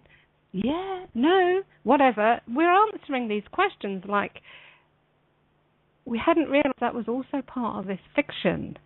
We hadn't realised that was also part of the construct, the matrix, the divide and conquer. And we need to stop that. We really need to stop that, because that's the next level of breaking this shit down. What do you think, Bindi? Hang on, lost the unmute. I agree, but that comes from experience. I've lived all over the planet, so there's kind of a, where are you from, identity. I said, what? Planet Earth? So for me that came natural, but I understand that there are a lot of programs running where you are molded into a nationality or a culture. I have always had a problem with the word culture and with the phenomenons of culture.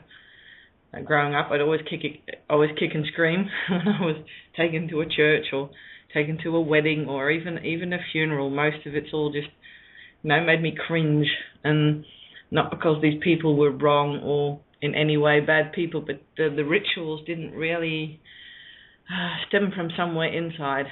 They were fear and control based for me, so I basically rejected nationality from the get-go. But yeah, I do see it around me, and I live in a country where it is sadly very strong and a bit scattered, because everybody says there's a Dutch identity, and then I ask what is it exactly, and then you get a different answer from everybody. So I think, yeah, that proves my point.